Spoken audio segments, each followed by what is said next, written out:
EAGLES, Eagles.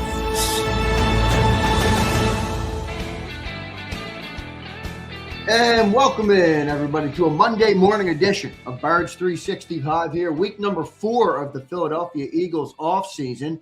We got some news, not all good news, but we do have some news here for you today, or at least pending news for you today. Hope everybody had a great weekend. Thanks for being here this morning on Birds 365. Don't forget to hit that like button. Subscribe to the YouTube channel. Johnny Mac, how was your weekend, my man? Good to see you this Monday morning. Yeah, good to see everybody, even though I'm on lag now, as I can't fix these issues. I don't know what's going on, but hopefully we'll get through it. Yeah, always the Eagles. Vic Fangio. News comes out that potentially mulling retirement. Eagles trying to talk him back. And I think they will talk him back, but we'll see how it shakes out. But, you know, I've been talking about this for a long time, Zander. Guy's 67 years old. He'll be 68 in training camp if he comes back. This ain't a long shelf life. It never was a long shelf life. So, you know, a lot of people are saying, well, you know, maybe let him walk away so you can keep Christian Parker or something of that nature. I'm of the belief this guy's so good. And I tweeted this or posted this yesterday. Like, nothing against Christian Parker. You're taking a big hit whenever this guy walks away, and you know, as long as you can have him, I would try to keep him and live with the results when he does well, even if that's in an inopportune time. Right. I'd still do it, just to get the longest potential shelf life you can potentially get. And then the second part, which was, to me, the most important part, it was our buddy Jimmy Kempski from Philly Boys. Yeah, I don't think the Eagles were hiring Christian Parker anyway if he did retire. Really? They want a bigger name with more experience who's ready to win now. And you saw the names Jonathan Gannon, which I think would be weird, but and now he's in Green Bay, but also Jim Schwartz, and he's still under contract in Cleveland, but obviously isn't happy about being passed over there. So I think by the names that you heard, sort of they were mulling, they weren't about to hand it over to a first-time coordinator in this situation. Not that there's, you know, and people look, well, they gave it to a 33-year-old offensive guy. I'm not saying it's not possible, but you heard the names they were talking about. And maybe that's a little bit of, you know, reverb from last time when they gave it to Sean Desai and he wasn't ready. So, but that's just the feel. But nobody's replacing Vic. So, you know, to me, it's, if there's a chance you can convince him to come back, you got to take it. John, so bit fast start to a Monday morning here on Birds 365 with the potential for Vic Fangio. I want to welcome and thank everybody for being here. John, what are you hearing right now? Has he decided to come back? Because it's been reported it's like still out. It's like still up in the open where he considered it. You know, he is considering it. They think now he's going to come back, but it hasn't been reported definitively one way or the other. What are you hearing, John, about where Vic stands on this decision? Is it still completely, you know, out in the open? Nobody knows yet exactly what Vic wants to do, or are we leaning more one way or another? What do you know about this, John, from the back? Well, I'm leaning more towards he'll be back because, you know, the time frame was he originally informed them he was retiring and they talked him out of it, and basically they refused to confirm that he's back and he'll be the defensive coordinator this season. So, you know, that to me indicates there's still some trepidation and there's still some chance for a 180. But I know the Eagles are going to do everything to try to talk him to come back for one more season.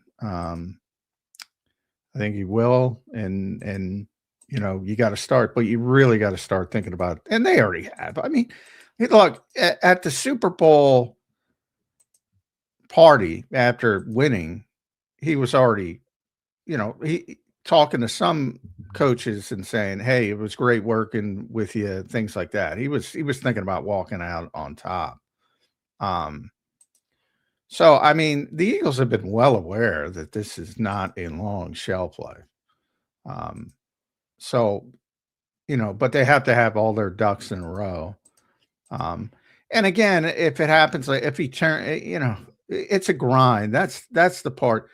People say,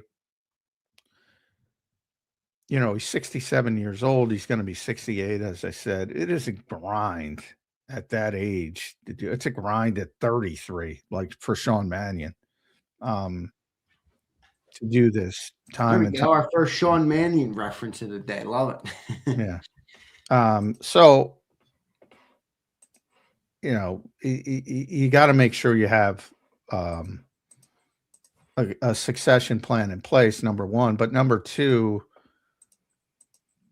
if it happens in July and he says, "You know what, I can't do it," you got to live with it, elevate Clint Hurt, and get through the season, and just because I he's number one in the NFL from a defensive perspective, and number two ain't close. So for all the people, well, you got to keep Christian Parker. I love Christian Parker. It ain't going to be the same. It's just not possible. Yeah, but you still want to maximize, you still want to maximize obviously that hire. So if Christian has a bright future and you have some growing, well, I'm just saying, I've heard, I'm just saying, I've heard some people say, "Well, you should have let Vic retire and just keep Christian Parker." And I'm like, I can't. I don't agree with that. I mean, you're not going to tell them that's all I'm talking about. Yeah, no, I agree with that. But yeah, I mean, look, we'll see. Vic, this is big. This would change a lot, though, John. Vic Fangio, leaving, as you mentioned. Nobody's really going to retire him or replace him. John, so you think is that the way you think they would go if Vic were to walk away, Clint Hurt, or do you think they would look for I didn't expect him to go back down the Jim Schwartz route. I don't know. I kind of felt like they would stick with the Fangio style, even if they didn't have Fangio himself. But maybe if you don't have the architect of the Fangio defense, then you don't, use the Fangio defense. But who do you think some realistic names would be? I saw our buddy Martin Frank put up an article of 8 realistic candidates, some names on there that I didn't expect to be on there, but they were on there. Who do you think would be the most realistic replacements for Vic Fangio if it were to happen? Yeah, I think at this stage, like I said, I just elevate Clint Hurt. If it happened, he's got defensive coordinator experience too, yeah, right? In Seattle, yep. Yeah. So I mean, that's what I would do. But they might be looking at a more high profile name. I'm the same way. Look, I got Gannon because he plays a similar style. Schwartz, I didn't get at all because you have so many people who are sort of built for this deep. Although Jalen Carter would be freaking happy with Jim Schwartz, I'll tell you that. There's always somebody. He'll be happy to play in that scheme. Some of the other big names, I mean, I don't think would make people happy. Matt Eberflus coming off of last season in Dallas, and obviously he's close to Nick Sirianni, so you can go that routes. And then there's a lot of young guys, Sean Mannion types that you can get from somewhere else that aren't going to have any name value. But judging from their discussions, they're looking for name value. Raheem Morris just got hired in San Francisco. He would have been a name value guy. At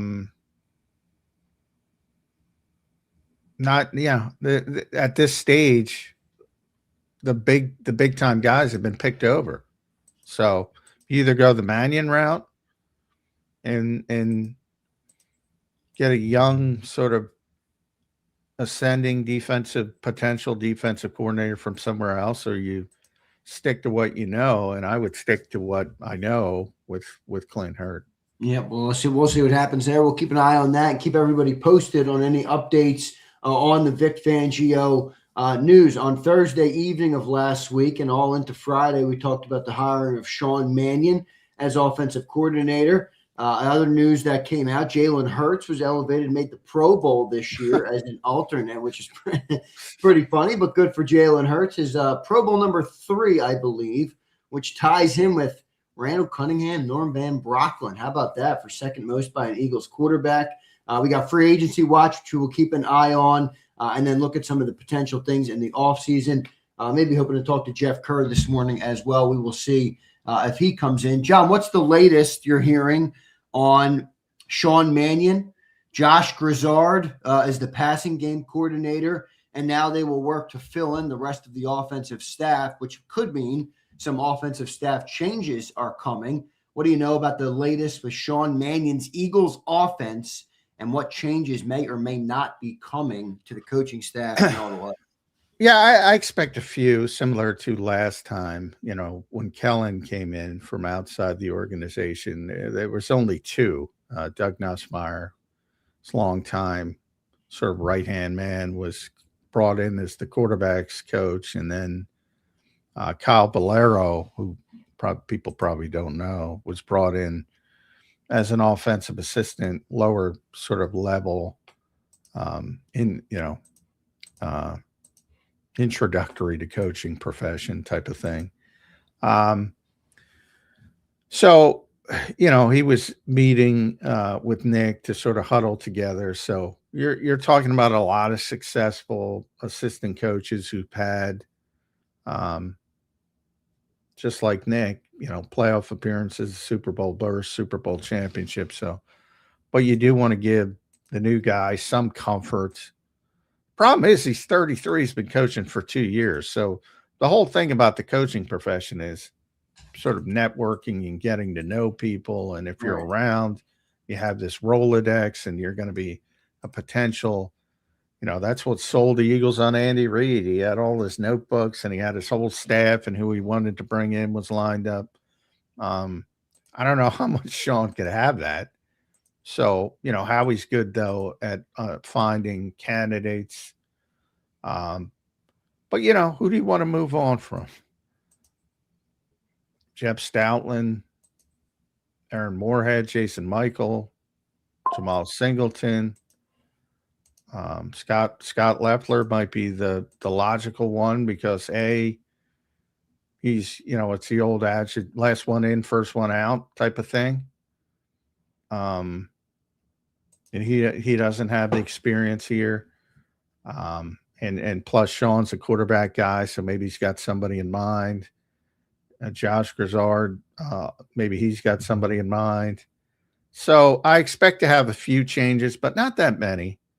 Similar to when Kellen, and think about the experience Kellen had. He got 2 people. So I don't expect to see a ton of changes on the offense, but I do expect to see some of them. And when you say some, is there any that come right to mind that you think would be out or would be changed? Maybe the quarterback coach, sometimes OCs like that. Who do you think, who comes to mind when you think of the names that could be replaced? Well, I just said Scott Leffler, simply because last one in, first one out. That's what I said. That's generally what happens. He's been here the shortest. He doesn't have the extensive history here. I don't know much about him, but from what I saw, I liked him. Well, so did a bunch of fans who thought he was running the offense when they did some good things.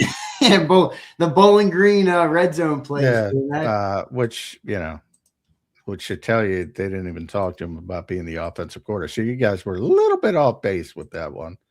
But yeah, from the standpoint, again, the guys who are entrenched, and there's a lot of talk with Stoutland. Stoutland might be in the same boat when it comes to, how long does he want to do this?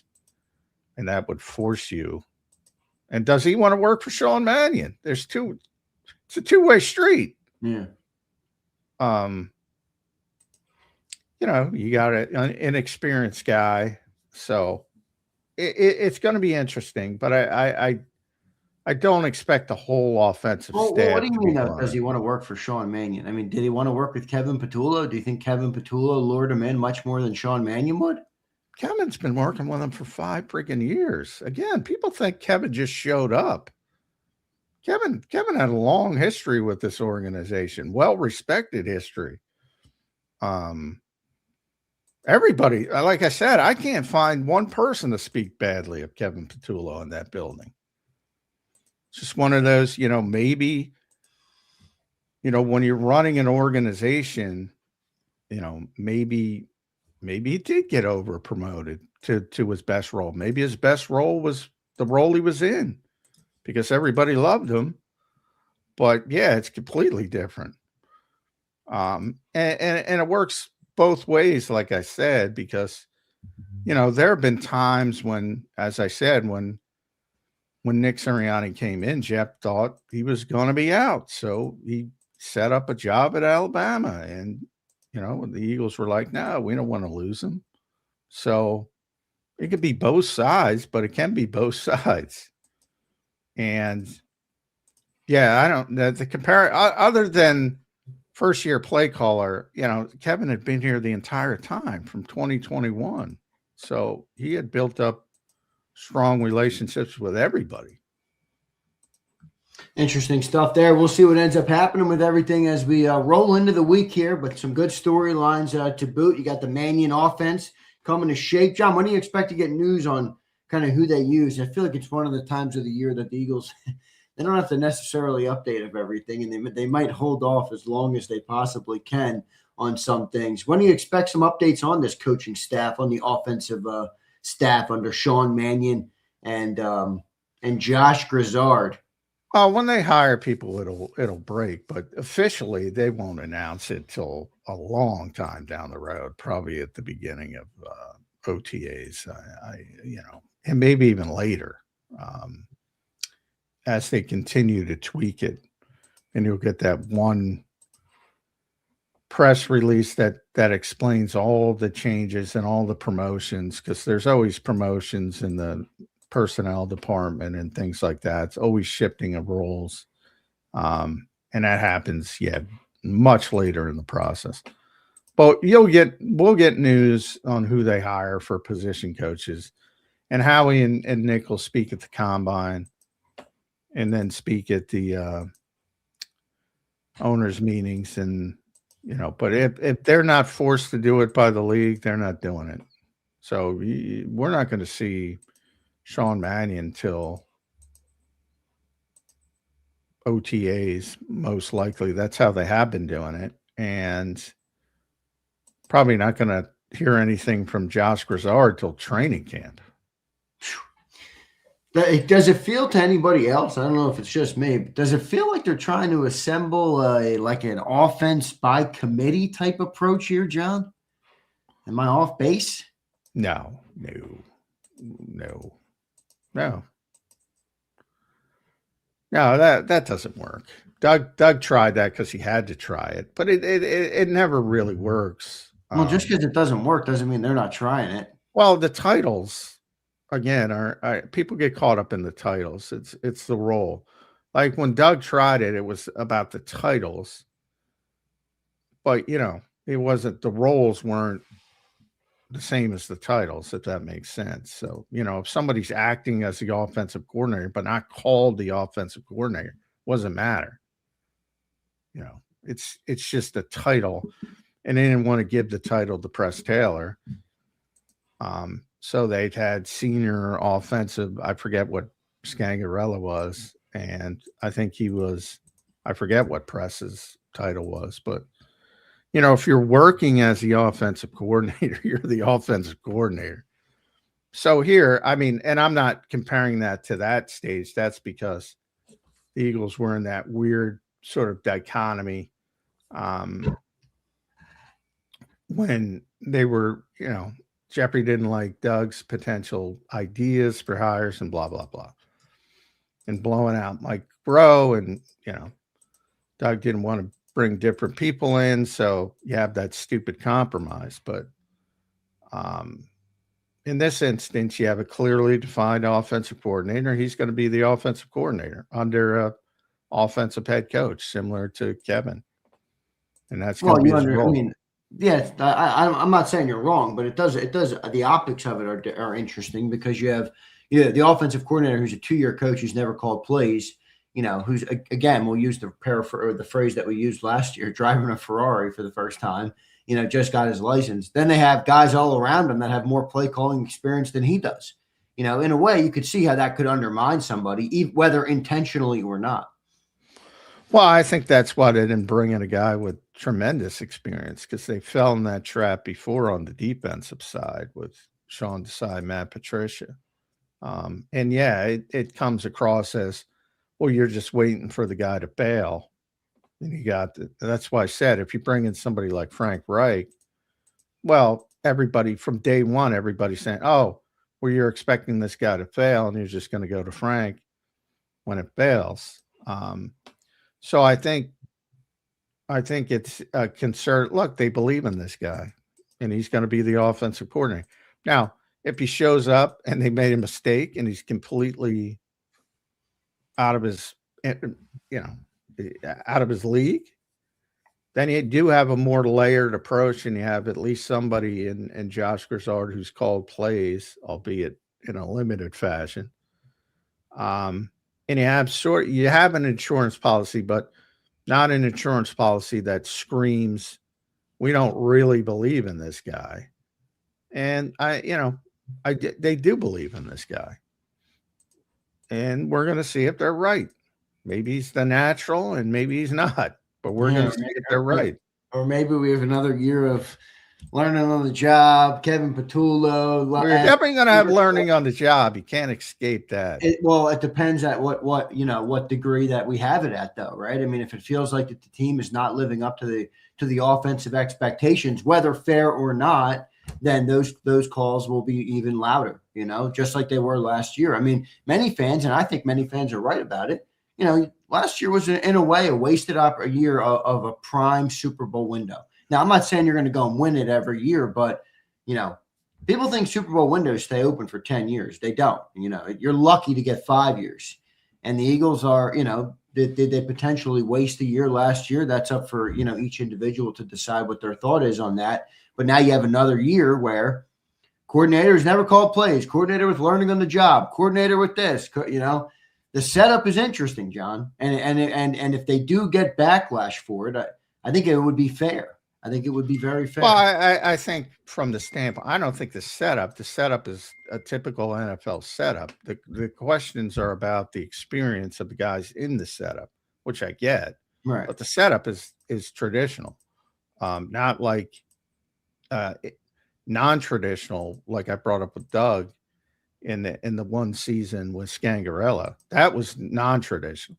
This is a traditional setup. Well, it's a traditional setup. They've always had. Trying to win. I mean, it's like somebody, one of my buddies in the chat who joins me on the post game always tells me no first time play caller has ever been to the Super Bowl or won the Super Bowl.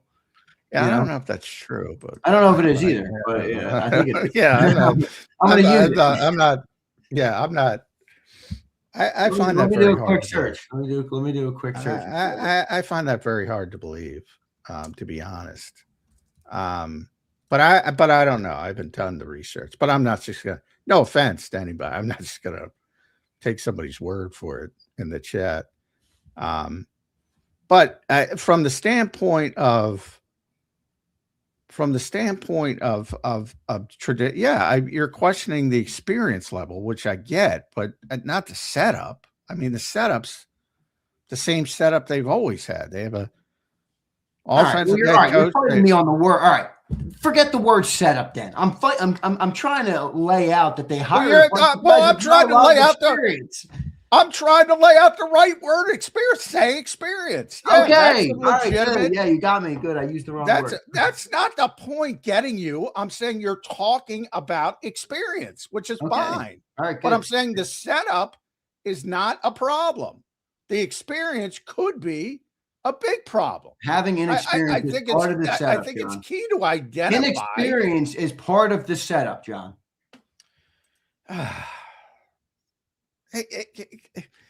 inexperience is a potential issue. You have an offensive coordinator, you have a passing game coordinator, just like you had last year, just like you had the year before, just had you have every single fucking year in the Nick Sirianni era. The experience level, fine. Yeah. So is setup limited to that then? I mean, you can't have any, there's no other way to look at the word setup. What, I guess if you want to be right for the conversation, that's not what you were talking about. You admitted you were talking about experience, which is the proper word to describe what we're talking about. I have no problem with people wondering about the experience. Lack of experience is a part of the setup. I don't understand what you're not getting here. Oh, my Lord.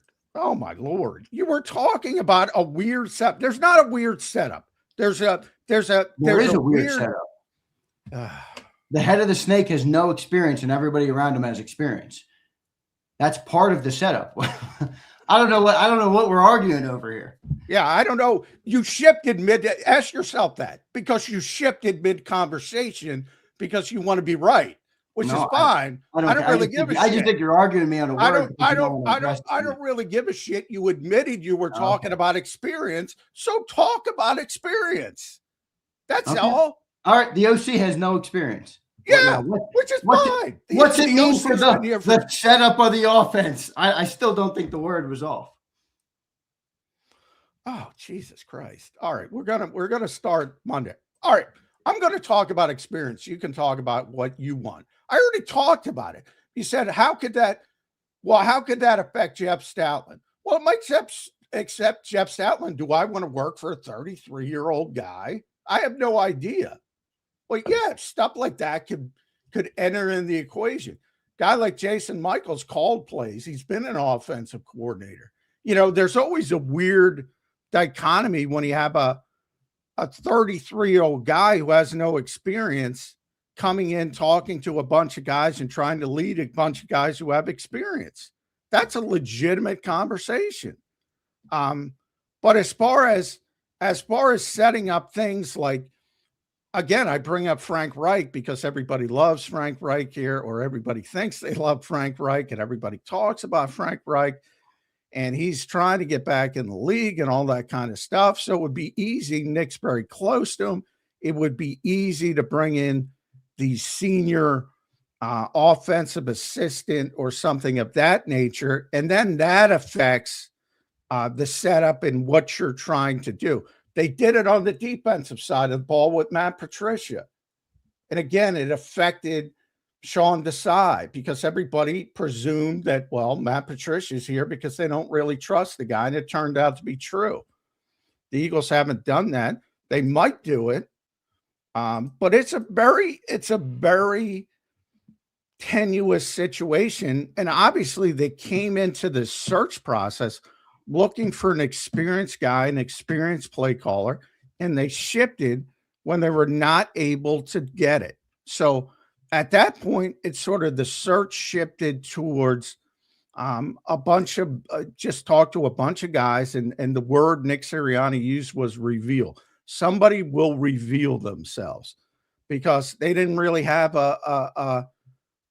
after those top two guys, Mike McDaniel and Brian Daboll, they really didn't have anybody they were in love with. So same thing happened when they hired Nick Sirianni. They kept going until Nick Sirianni revealed himself. This time they kept going, and Sean Mannion revealed himself. That's their word, not mine. But you know, the experience, yeah, that's all we're going to talk about. The guy's been a coach for 2 years, and one of them was an entry-level job. And then, you know, year two, obviously Matt LaFleur loved him, and everybody loved him. Sean McVay loved him. Kevin O'Connell loved him. Everybody's been around the guy. When you last 9 years in the NFL, and you throw 110 passes, I think the number is with Sean Mannion, 110 total passes. I think 3 starts over 9 years. You're not even looked up as a backup. And if you're a third string guy, The only reason you're there as a veteran is because you're considered an extension of the coaching staff. Right. Caden Steele brought that up. It was a good point by him. So, and he mentioned it when he was talking out in Green Bay. Sean Mannion sort of weaponized. He used the term weaponized his playing career, understanding he was going to be a coach. So, maybe it's not as bad as it looks on paper.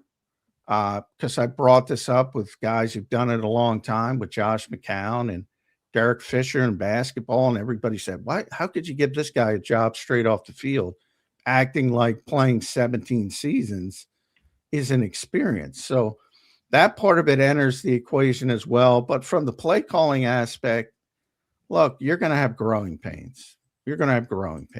And that's why they went the direction they went and tried to get a more veteran guy. But they couldn't get him. So they went the direction, and ultimately it's up to Sean Mannion to prove he deserves the job. But you're going to have growing pains. And the biggest question that I think is relevant is, for this team in this city at this time with this perceived talent, is that the right way to go? I think you can make a strong argument it's not the right way to go. Yeah, I agree with you. And that's why I used the word I did. That's not the way I would have went. It's not the way I would have set up the offensive coaching staff, but I digress. All right, we got Jeff Kerr in the green room. Good stuff. Appreciate everybody being here this morning. A Monday morning, Vic Fangio, potential retirement. Sean Mannion's building out the offensive coaching staff. We got the Super Bowl this Sunday, everybody. The Pro Bowl games. Jalen Hurts been elevated to the Pro Bowl, his third Pro Bowl. All right, those are the updates on for you guys, and we'll keep an eye on everything that's Shedeur Sanders in his first Pro Bowl. You got Jalen Hurts versus Shedeur Sanders in the Pro Bowl this year. Uh-oh. Good stuff there. Let's go to Jeff Kerr, Johnny Mac. Jeff Kerr joins us here on Birds 365 this morning. You can follow him at Jeff Kerr, PHL. Jeff, good morning to you, my friend. How you doing on this Monday morning? Engagement farming is at an all-time high, Zander Krause. Uh-oh. What does that mean, Jeff? Oh, no one wants the Eagles' offensive coordinator job. Jalen Hurts is the problem. You name it. Are you telling me that a version of list season is emerging quickly here this offseason, Jeff? List season's coming, isn't it, John? Yeah. Oh, my God. That was my favorite take from a certain – well, it was Elliott. I love Elliott, so I could say Elliott. But that was my favorite take ever from Elliott was – he does a rooting guide, like who you should be rooting for. And he said you should be rooting for the Rams over the Seahawks because the offseason lifts, if the Seahawks win, will have Sam Darnold over Jalen Hurts. I'm like, who gives a fuck? Offseason list. Who cares? Stafford's already ahead. So you root for the Rams to keep Sam Darnold below Jalen Hurts on the offseason list. Yeah. That's where we are. If Elliott ran the Sixers, they'd be way worse shape than they were because I remember back in 2014, Noah Vonleh was better than Joel Embiid per his opinion. Come on. let's not pause. We all Elliott's catching strays. Why is Elliott catching strays? I just thought that was funny. I thought Ryan Leaf was going to be better than Peyton Manning. So I love Elliott's Eagles. I do. I think they're engaging. I think they're entertaining, but stay in your lane when it comes to the other sports. You have no idea what you're talking about. And to my defense and Ryan Leaf, look, Ryan Leaf had more talent. I had no idea he was a mental health disaster. We don't have that information. We don't have that information. He wasn't a mental health disaster in college. Yeah. So anyway, but I digress. So I don't criticize anybody. I mean, it's really difficult to pick players. And if you do it long enough, you're going to get guys wrong, period. And more NFL teams should understand that. But since Zander brought up Jalen Hurts' well-deserved playoff Pro Bowl games berth, Pro Bowl games, what are we doing with this nonsense? I mean, Shedeur really highlights it. Literally, maybe the worst quarterback. Here, I'm going to put this in perspective for you. I tweeted this the other day. The Browns had a quarterback competition this summer, and John and I got to witness it with Joe Flacco, Kenny Pickett, Dylan Gabriel, and Shedeur Sanders. Two of those quarterbacks made the Pro Bowl. Wow. It was probably the worst quarterback competition I've ever seen. Well, Kenny was hurt. He couldn't participate. Joe was clearly the best. Dylan Gabriel, yeah. It's really Shador got hurt too. Jalen making it is what I mean. He's the former. He won the Super Bowl. Oh, he's fine, but he's an alternate. Yeah, he was the third alternate, which is fine. Yeah, but I'm saying a lot of times people get into Pro Bowls on pedigree. Like Hurts was. It makes sense that Hurts got in, but the Shador thing. It just sucks. It devalues it because of the Tyler Huntley's and the Shador Sanderses. It's like laugh when these guys make it, and then when someone good makes it, like Jalen, you're just like. I'm of the belief you shouldn't be able to call somebody a Pro Bowl selection if they're an alternate. In other words, I actually agree with that. I mean, is it 6 Pro Bowl quarterbacks or is it 3 or whatever? You know what I mean? Whatever. Yeah, the guys who are named to the Pro Bowl are Pro Bowl selections, and if you get there in alternate, you played in the Pro Bowl games. That's how I would do it. Yeah, you're not a Pro Bowl. Yeah, I agree with that. In fact, I don't know why that's not how it is. I feel like the only exception to that rule would be the NBA because not too many people are named all-stars anyway. So when you are named an ultra, you're like, okay, you're what, 17, 18? It's not I'm just talking about because it's been a problem for years in the NFL because nobody wanted to play in the game when they did have the game. And a bunch of guys would just, as you point out, Snoop Huntley, a bunch of guys would just say, oh, yeah, I'm not bothering that. So I've thought this way for years. First of all, and they did, I probably wrote 15 years ago, keep the honor, get rid of the game. I wrote that column. I still remember it. And they have gotten rid of the game.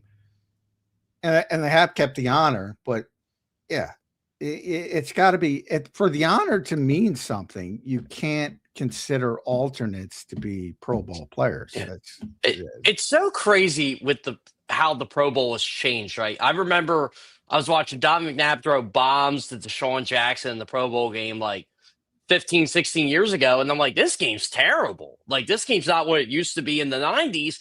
And I'm like, I wonder how long it's going to take for them to get rid of it. I never thought it could get any worse. Then they started picking teams and doing all this stuff. And remember they had Team Irvin the one year and they tried to do a draft. And then they brought the AFC, NFC back, but they didn't go to Hawaii. It was just – the Pro Bowl's just run its course. Yeah, well, it's a game. Pro football is a game that doesn't lend itself to an all-star format because you can get hurt.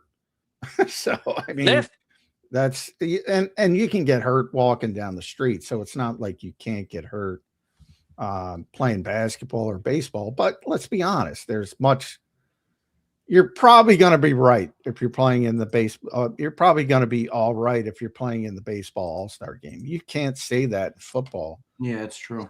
So I think that's the biggest problem. And it's always been the biggest problem with an all-star game format, the NFL. But I'm still shocked Brian Moorman didn't suffer serious injury after Sean Taylor nailed him in the Pro Bowl game. There you go. There's a perfect example. Yeah. You're out there and people have gotten hurt. In the game as well. It was always silly. But more pressing matters. Vic Fangio, your takes, Jeff. Obviously, Man. Guy's 67 years old. What did everybody think? He was going to be here for 15 years? No, I mean, I was shocked if they would have gotten him for 3. And it looks like, based on Jimmy's report, they're at least going to get him for 3, but I'm like you, John. And I think you kind of tweeted the same thing yesterday. You let this guy run until he tells you he's done. And, yeah, I agree with that. I agree. And then you worry about tomorrow's problems tomorrow. Like everybody goes, how do you let Christian Parker walk out that building? I'm like, well, because you can let Christian Parker walk out that building. I mean, I don't like it. I prefer to keep him, but I heard a couple people say, well, you got to keep Christian Parker and say, thanks for the memories, Vic. I'm like, no, that's not Vic as long as possible. Yeah. I do understand why some people would say, all right, if Vic is at this stage, do you do anything you can to retain Christian? Now, it's easier said than done because when you get offered a DC job in Dallas, you're not going to say no to that. He's not. Yeah. So I get that. I'm just saying it doesn't, make sense to me why people. If you have Gordon Ramsay as your personal chef, why would you want to change chefs? Yeah, right. That's a good point. How much would this fund? How positioned, Jeff, are the Eagles to handle a retire? I mean, he's Vic Fangio. You don't replace him, but how do you view like the contingency? I guess you could call it. Yeah. To replace a guy like Vic Fangio. You How might fragile is the defense? I should say. Oh yeah, like you might have lucked out this time because, like, say Vic were to retire this week, Jim Schwartz is available. You can realistically. Well, he's technically under contract. Yeah, he's under contract, but there are ways you can maneuver, I guess you could say. Well, yeah, I don't think he wants to be there. By the way, if they get Jim Schwartz back, you're going to hear the Myles Garrett stuff ramp up again right away. Let's go. Right away. Nothing. Remember like when everybody hated? Talk. Remember when everybody hated Jim Schwartz because he gave up 33 points? Picket fence. Yeah, the picket fence. Well, Jim hated their performance in the Super Bowl. Make no mistake about it. He hated the defensive performance. But he's a really good defense. I actually think he's become even a better defensive coordinator since he left Philly. Well, he was darn good when he was here. I mean, he was. My question is, you're playing a different style. Jim plays a different style of defense, and you've had a lot of success with the Vic Fangio style of defense that so many people play now. But and Jonathan Gannon was the other name mentioned. Now he's with the Packers, but he would play a similar style. It's more the Dave Aranda version, but it's still the same sort of. What about Clint Hurt? Would you promote him? Yeah, I would. That's what I do. Yeah. That'd be if you're going internally, yeah, because he has. Well, at this stage, because of the lateness of it, if he retires from this point forward, or if he retires in July, wherever, I mean, you're kind of screwed from you don't have the pick of the litter, so to speak. So to me, Clint would get, 1 year to prove he can do it. And if not, then you got to go a different direction when you can do a real search with some of the top names. But I think the timing would hurt them now. But I can live with it for Vic. I'll live with it. Yeah, I'm still kind of surprised Vic didn't retire after last year. I thought he was going to win the Super Bowl and say, all right, that's it. I accomplished what I needed to accomplish in life as a coach. I'm ready to move on. I thought he might. Yeah. Maybe he regrets that, because he could have went out on top. Maybe. I mean, if he's coming back next year, then I would say he doesn't regret it because that's but maybe he does. Maybe.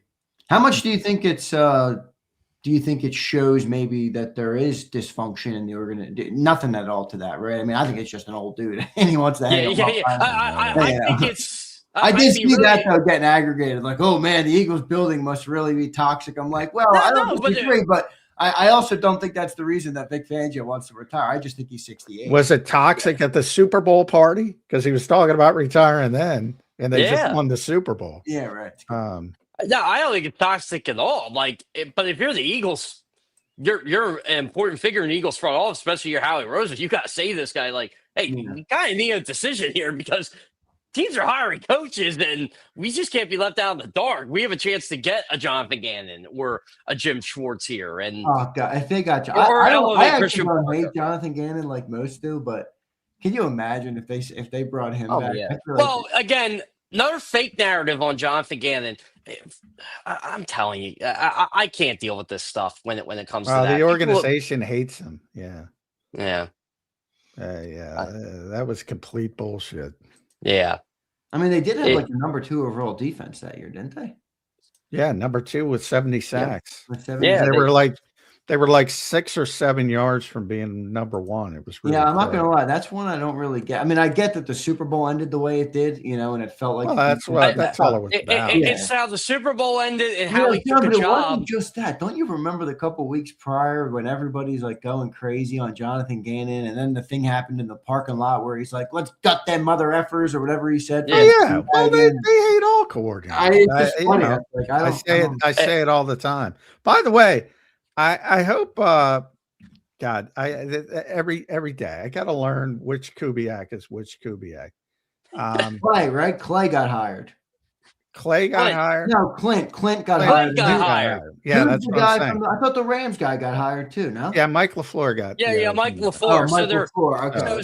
So a son of a father got hired, and a brother of a brother. Yeah, exactly. Wait, so who's Clay Kubiak is where then? He's San with the Rams. Okay, San Francisco. Clay's to San Francisco. All right, I get them mixed up all the time. So Clint is going to be the next Raiders coach. I just hope to God he can concentrate for the Super Bowl, Jeff. I don't know how he could do it. I don't know how he could do it either. I don't know how Jonathan Gannon did. Well, I guess he didn't do it. Yeah. Well, that was the big narrative. That's maybe one of the reasons the fans hate him. That was the big narrative. Because he told Breland Moore after the NFC Championship game on Fox he was staying. Yeah. And then the Cardinals stuff comes up. I'm like, uh-oh. Like Cardinals don't have a coach was a little snaky looking, John. Like after the game. Yeah, but I on the field, he's like, there's been not only reporting from me, there's been tremendous reporting from other people. You bring up that pre-conversation.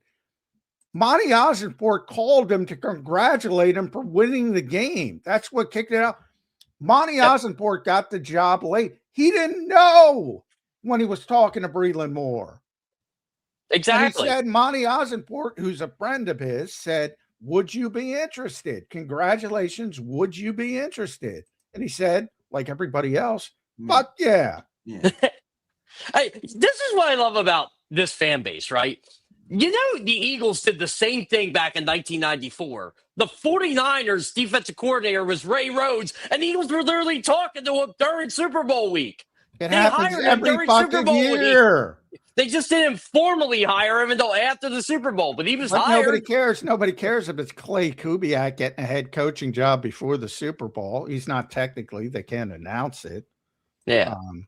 But trust me, they are working towards a deal to make Clint Kubiak their head coach. Trust me, Clint.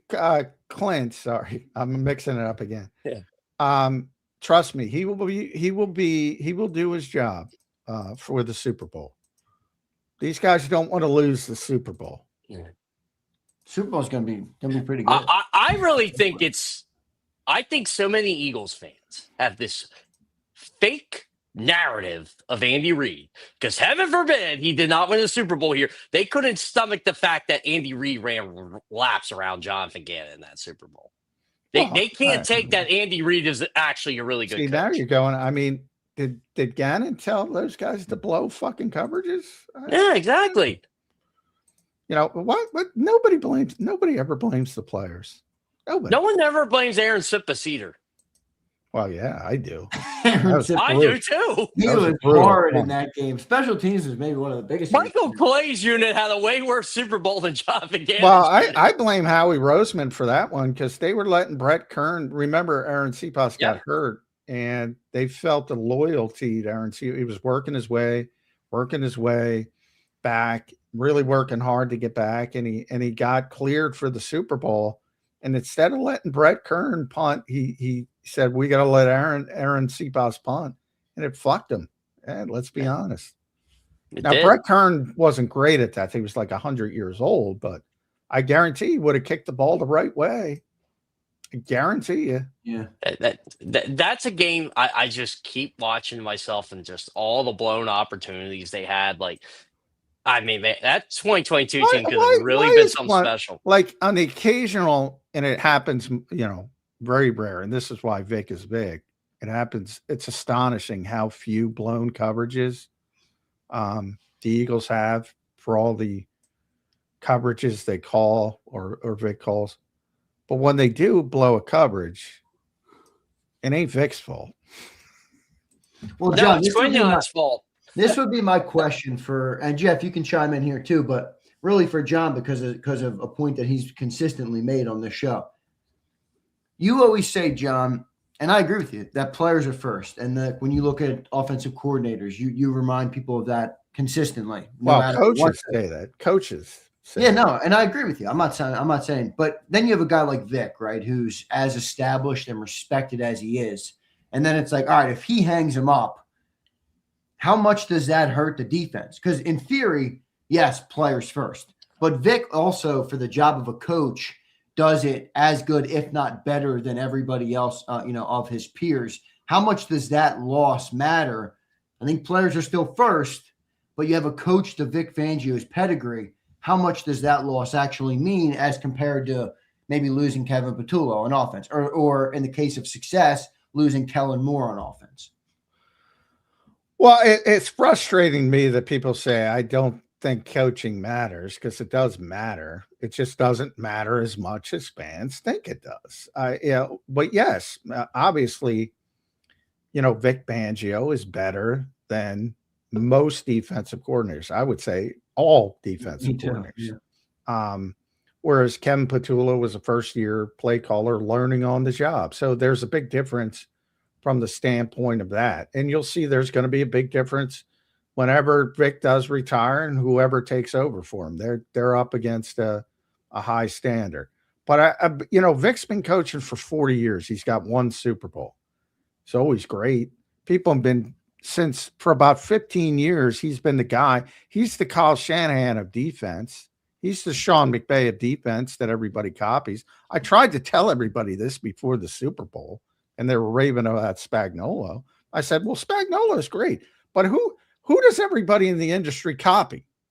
That's Vic Fangio. That tells you more than anything else. Steve Spagnuolo even said, well, if I go Hall of Fame, you better reserve a spot for Vic. Yeah, and he's won one Super Bowl. That's it. He's had one number one defense. Yeah. That's it. Because ultimately players matter more. And one of the things, Sean Mannion is going to be better than they were last year as a 2-year. I have much confidence in that. The reason I have much confidence in that is because the players played so poorly last year as a group. All had down years almost to a man. I think they will rebound. I think they will be focused. I think they understand how poorly they played at times. And I think they will be better. And therefore, Sean Mannion will be perceived to be better, at least early, because the offense will look better simply because the players will rebound from poor seasons. And another thing, jobs are probably going to be on the line if they have another bad year again, because you can't pay all these guys and have two underperforming years. 100%. Fool me once, okay. Fool me twice, I don't know. I agree with you, Jeff. There's no doubt about it. No doubt about it. And I agree with your layout as well. It is interesting with you think the offense can be better. I agree. I mean, there are a bunch of good players, and none of them played well. Just like you said, they'd come back to earth after Saquon Barkley runs for 2,500.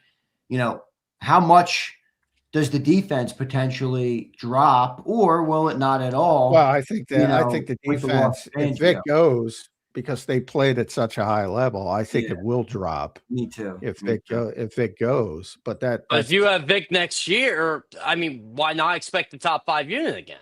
Oh yeah, Vic's here. Yeah. And they're young and ascending and getting better. There's a lot of uncertainty on offense as well. We don't know if Lane's going to be back. We don't know if AJ's going to be back. Goddard's another big Dallas. So there's a lot more uncertainty from a personnel standpoint. John, do you think the Vic news that Jimmy reported was Adam Schefter's big bombshell team thing? I think Adam was. Well, I listened to that and it was a throwaway from Adam. It was a throwaway, yeah. Well, it does look like now that this is what he was talking about. Well, I don't know if he was or not, but that's what it looks like. I saw somebody already commented earlier. See, Schefter was right, John. Well, yeah. Well, I talked to somebody at 97.5, and they don't think so, because they know that Adam doesn't give people a lot on those purposefully on those calls. So yeah. Anyway, but believe what you want to believe. Yeah, I think it was a throwaway. I think the more interesting Schefter comment came on ESPN because that's where he gives his information, because that's who pays him the most. He gets paid to do those spots as well. But when he talked about maybe Nick Sirianni will call the plays, which concerned me. Yeah, I didn't want that. Because not because Nick can't do it, because he has steadfastly said over the years that he doesn't want to do it. So that concerned me from the standpoint of. But wasn't that before they hired Mannion though? When he said that, he said that he said that multiple times over the years since he gave it up to Shane. Like he doesn't want it back. I meant when Schefter said that. Didn't he say that the same day? Yeah. It was before they hired Mannion.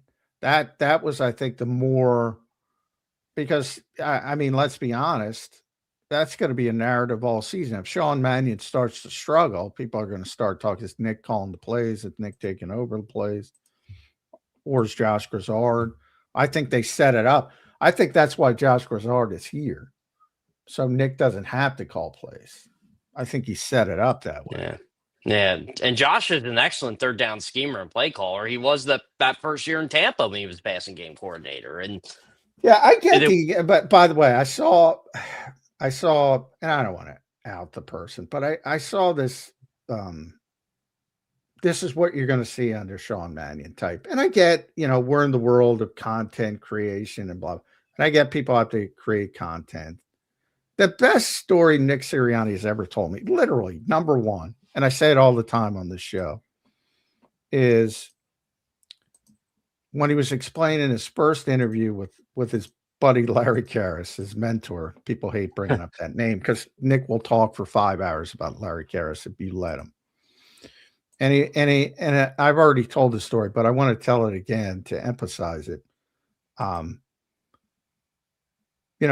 Karras, young coach, he said, "All right, let me hear it.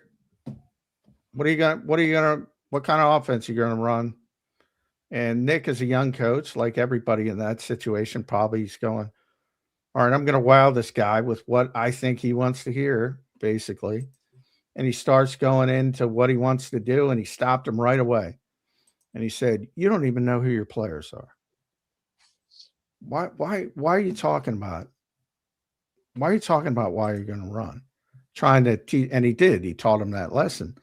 And it's like, man, you got a bad coach if you're not going to build around the players you have.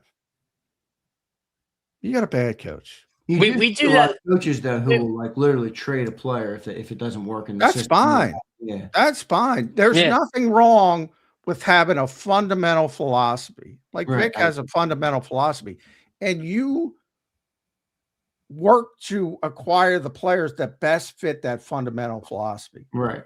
But until you get there, you got to take advantage of what you have. We do that. We do that at the high school level. Like just even at high school basketball, we're looking at our players. We're like, okay, this is what worked last year. This is what didn't. Let's try to make a different offense or a set defense that we're trying to maximize the talent level we have. And because you got a kid who does something well and maybe a kid who doesn't do something. I mean, that's just coaching 101. Yeah, and that's why I get upset, because a lot of these people, like, I kind of want to call them out and said, look, I'm not saying I'm a professional coach or anything, but you ever coached before? And I'm not talking about like 5-year-olds. I'm talking about like at a different level. Like, that's not exactly what they're going to run. They might run a variation of that, but that's not what they're going to run. And Nick's a perfect example, because when he was in Indy, they had to build 3 different offenses. And when he came here, he started with his Indy offense with Phillip Rivers and, said this isn't working and scaled it back. Because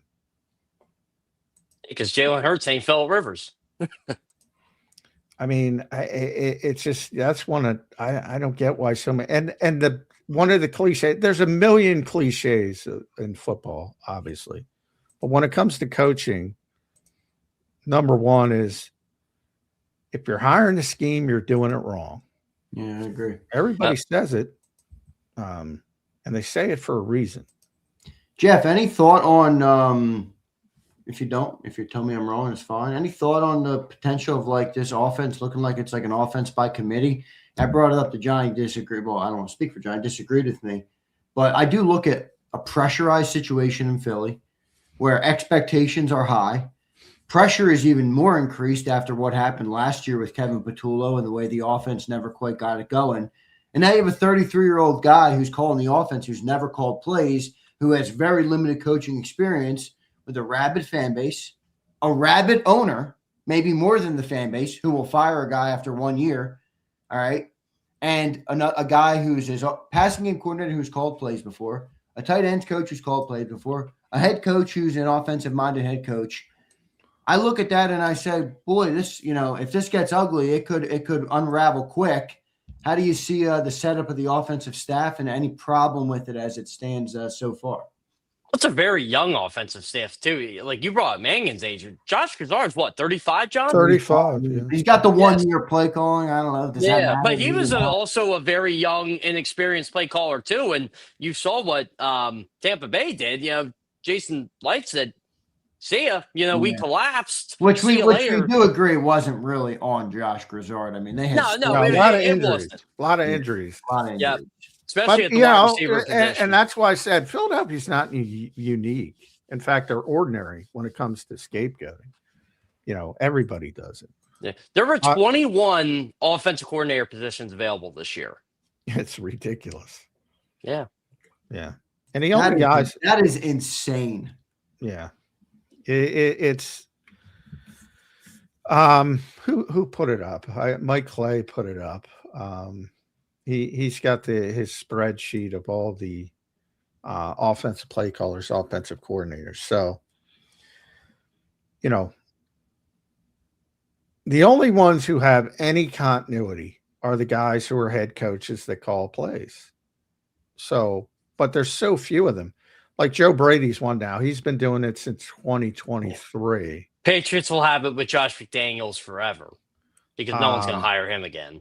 Yeah, well, you would think. You would think. Right? It wouldn't surprise me if they. I would not touch that guy if a 10-foot pole would be my head coach. Zach Taylor's been doing it since 2019.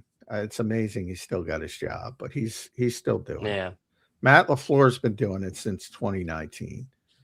Deservedly so on offense. Defense, you got some issues. Sean McVay, obviously, since 2017.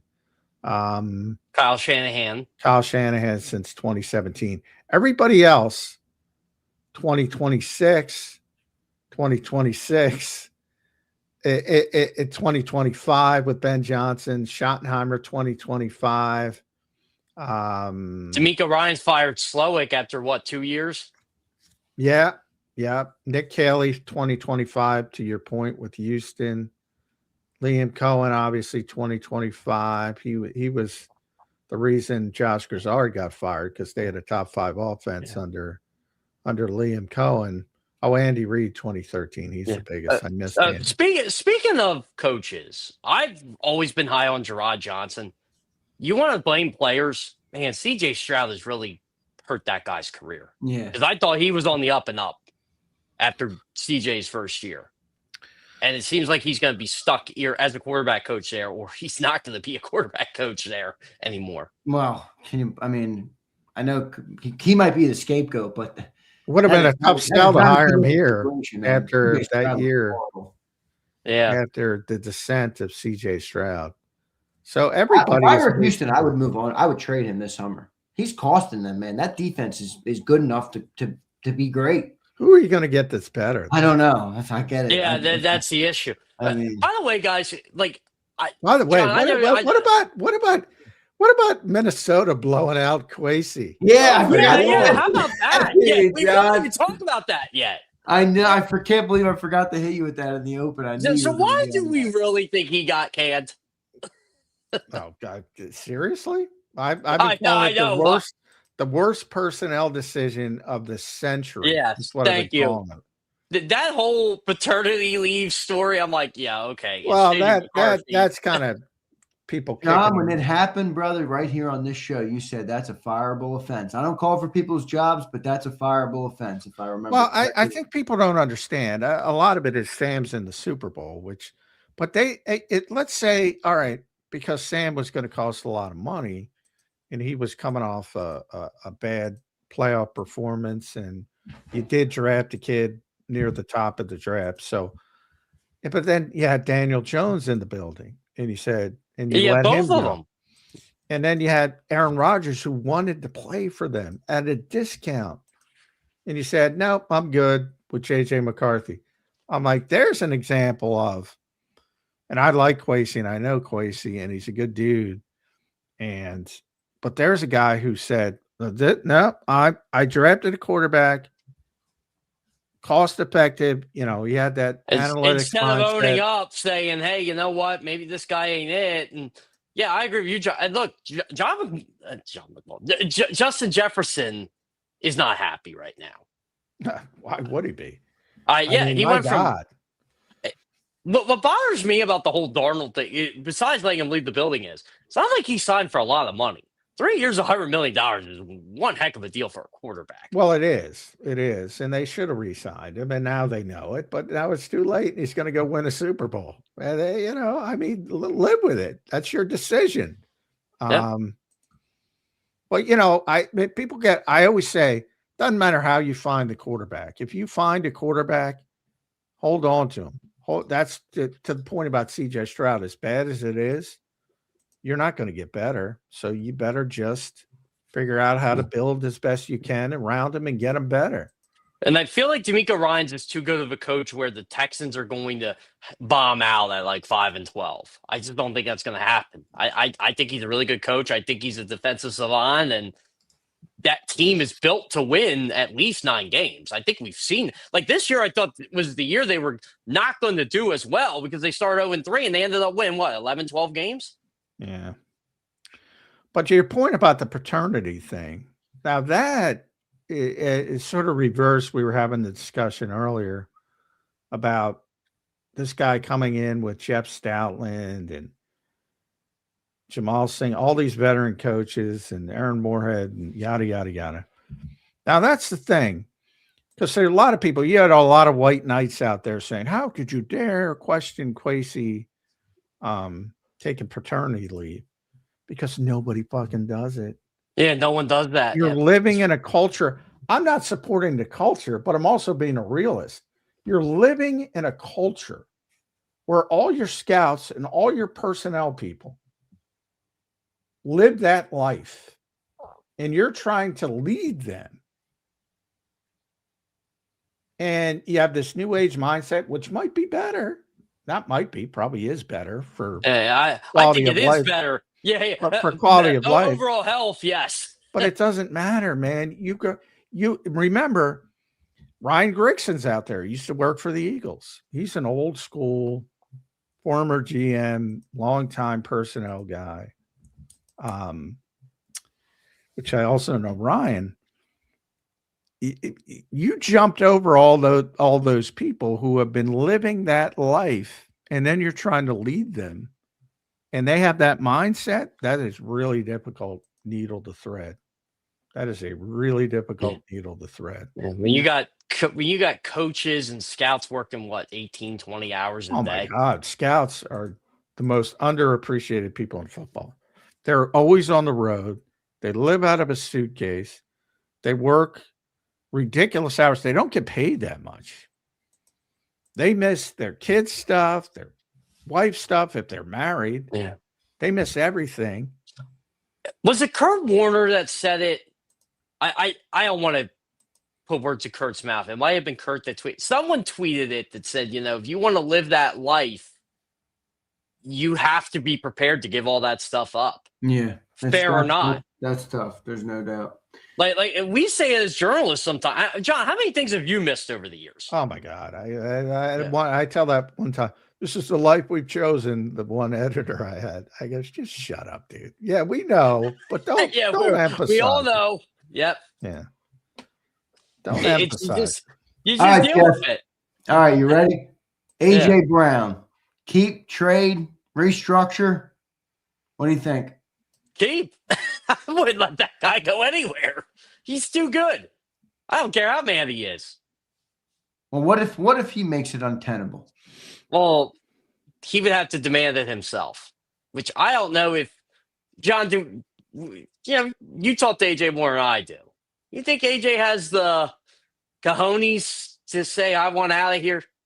I think he's got the cojones. I do wonder about the I think he's personal already aspect. said it. Yeah, I think. Yeah, but he I does do it know in his more about own this than way. you. I like when I miss the days where it's like, I want out of here. See you later. Yeah, well, Jeff. I mean, remember, Jeff, that there was reports that came out, earlier this offseason about him requesting a trade as early as before the deadline this year. Yeah.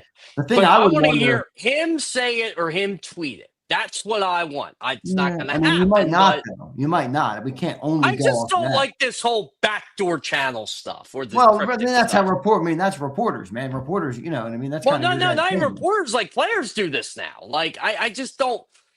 If you want out, just say it. Yeah, but some people might not go about it publicly. The thing I would wonder with AJ, and John, you'd know more about this than me, is AJ has said in the past, like, and I've always thought he was not lying or being, dishonest. He does like living here. Like he does have kids, he's got a fiance. I don't know if he's married yet. Does he like the area enough to be like, yeah, I'll play there for He's great for the community. I don't know. That's what I mean. I know he's got kids. I know he still lives in Nashville. Like his actual he does. home. He does still live his actual home is in Nashville. I mean, I thought he lived here more full time because he did say like last summer he was around all summer. Remember he tweeted that out. I'm in Philly all summer. I need a quarterback to throw to me. He tweeted that out. I remember his permanent residence is still in Nashville. But he's got good for tax purposes. AJ, New Jersey's no good. Well, that's true too. Tennessee is good. That is one of the reasons. And don't forget, New Jersey is horrid, John. Oh, I live here. I know. Believe me, I'm aware. I was gonna say, are you two both Jersey guys? I'm not a Jersey guy. No, I'm not a Jersey guy. Yeah, I know. You're not in Jersey, we just got our property tax assessment. It makes me want to cry. But, it's ridiculous. I think one of the quickest things I've ever said about Jersey was when someone asked, why do you live in Jersey if you're doing this job, want to be closer? And I think I said as quick as like, why the F would I want to live in New Jersey? By the way, AJ lives in Jersey. Most of them do. Most pro athletes. Well, and that's what I mean. So there is something good. If all the people who don't care about money live in Jersey, then if taxes aren't your biggest issue, then there is something. I mean, you're going to get. It's the Northeast. You're going to get taxed to high heaven, and these guys get because they make so much money. Yeah, they don't care. They pick the best town, which is fine. Yeah, and he's picked the best town. So I would never tell people where people live. I never do it, but you can probably figure it out. But yeah, so he lives he doesn't change like the plates on his car. They're all Tennessee, and I shouldn't be telling that, but what are you doing, John? he still lives. I'm trying to say he still lives in Nashville. So now he doesn't dislike it here, but no, he's not going to. Yeah, all right, that makes more sense. I mean, look, I thought he lived here full time. I was born in the suburbs of Philly. If I had a place in Nashville, I'd probably go to Nashville a lot more. But that's the first thing he did was go to Florida. I don't know if he has a house in Florida. He might. But if you saw that video clip, if you give the kid on the street like $500 to buy a PlayStation something. PlayStation 3, I think it was, wasn't it? Or 5. F5 PlayStation 3. Yeah, Jeez, I don't know. I'm not a video game guy. So he was in Miami. So, yeah, he likes it here, but that would not be the reason. Yeah, I like it here too. Right now, I hate it. Nobody likes it now. I lived in Minnesota for 10 years. This is what it's like living in Minnesota. See, I don't like it snows once and it never leaves. And that rarely happens here because it snows, even if it snows a lot. Yeah, like 2 days later, it'll be 45 and a bunch of it'll melt. This stuff's not melting, man. I couldn't get the ice off my car. And it's hard. It's harder now. It's like rock solid. I was out there with a metal shovel. Until I was destroying ice. You have to use the metal shovel. You have to. You're not getting anywhere with a regular shovel. I had the car in the garage, and the roof is sloped above it, so all the snow fell off the roof in front of the garage, and it froze a big pile of the snow. And I'm to get my car out. I gotta destroy the snow, man. That went viral with the snowblower, and he got done that one part, all the snow fell off. Yeah, he just kind of looked at it like, oh well, brutal, man, brutal. So it's what it is. All right, so Jeff thinks keeping AJ. I think you want to keep AJ. I do wonder, what I would love to keep AJ. Do you think he's happy about the Sean Mannion hire and the Josh Broussard hire? I don't think we get an answer for that until what? No, the Eagles are going to lobby him to come back for one more year. I don't think there's any doubt about that. But yeah, I don't think it's if you get Mike McDaniel, I think you got a better chance to lobby than Sean Mannion. But that's just I mean, it is what it is. They're going to lobby him. I mean, who would go? I have a hunch of who would go after AJ Brown, but what would you give up for him? Probably a conditional 3 that can become a 2 would be my Howie Roseman guess. I'm trying to think what he. I mean, I would try to get a first round pick, right? We are clear about that. It's not a first round pick for a 29-year-old. Well, he makes so much. Yeah, But you can do a lot of things. You can tweak the contract on the way out. You know what I worry about, Zander, and I said this at times to myself watching games last year, especially since I got to watch games from a different vantage point. I'm thinking to myself, have we seen the best of him? Yeah, Jeff, it's completely fair. I'm an AJ Brown guy. Yeah, completely fair. I am too. Yeah, it's a completely fair question. I was like, okay, something's up here, and I don't think it's him dogging it. I wish it was him dogging it. No, I don't. I'm going to read something to you guys. I'm going to try and find it right now. But if you look at AJ Brown's pre-draft scouting report, one of the things that it says is basically drops the ball when he loses focus. And I do wonder if, just his thought on the offense as a whole is what maybe made him look like he lost a step last year. So I'm going to try and find it for you guys and see if I really do think his frustrations led to a lot of his on-field stuff, like the drops and the routes run and all that. So here's the pre-draft report. Ready from Lance Zierlein. Weaknesses, and I'm not going to read the whole weaknesses, but appears more quick than fast, needs to prove he can work downfield. Drops appear when focus declines. And you did see more drops this year, and you did see an AJ Brown that maybe I don't want to accuse him of having no focus, but he clearly didn't love the offense, for the last couple years. Maybe that's the reason, I thought that was an interesting little pull there from the scouting report on AJ Brown. By the way, Lance Zierlein is awesome. Dude, Jeff, this guy's like Nostradamus. I go back and read Lance Zierlein's reports years later, and I'm like, holy shit, he nailed this guy. Oh no, I love reading that stuff. If you read a player from 2005, Zierlein got his fingerprints on it. I know, it's pretty good. It's awesome. It's pretty good, man. He is pretty good. Yeah, it's tough, man. I mean, you're going to get guys wrong, like I was talking about. Yeah, naturally. Right. Yeah, we all are. I'm not saying he's perfect. I'm just saying he's really good, but the key part that we don't know is the off the field stuff. We don't have that. And even guys like Lance who work for NFL media, they don't have that. They don't have that information. Nobody does. So that's the stuff you can never gauge, and you don't know about. You can watch the film and you can do a good job with that, but you don't know about the work ethic and what they look like. That's why the old school scouts, they like to talk to teammates and, about how they go about how their approach to do it.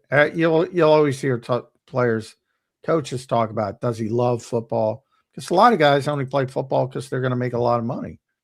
Yeah. And because it's not easy to play football. Yeah. And you can't measure heart. You can't. It's weird. Yeah. It's just one of those things. It's like who was it? Anthony Rendon, the baseball player. You think he loved baseball? No, but he loved the money. Of course. All right, Jeff. Now hit me with this.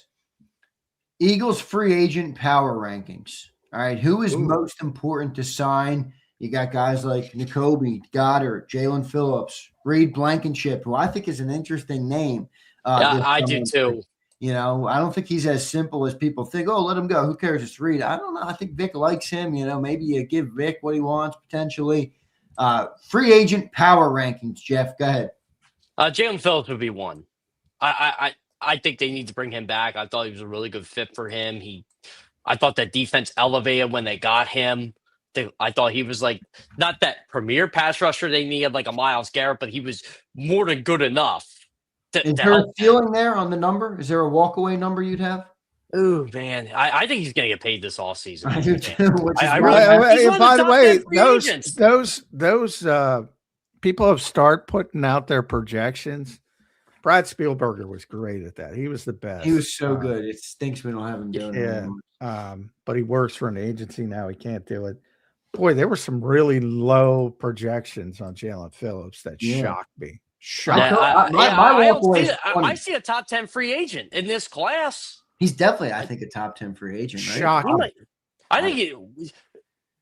I'm trying to think of the pass rushers that are available. He might be the best one.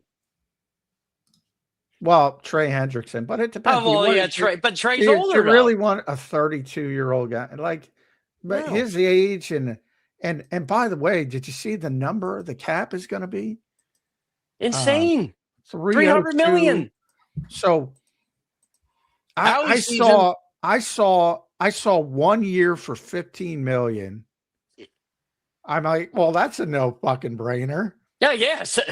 Where do we get him at for that? Yeah, where'd you see that? I think I saw that too. Is that PFF 1 year? PFF 1 for 15, and then I think Spotrac had like 3 for, which was what 54 maybe. 54, I think it was. Which again is not a bad deal. It's the Achilles and the knee. Did you guys see Nakobe Dean's projection?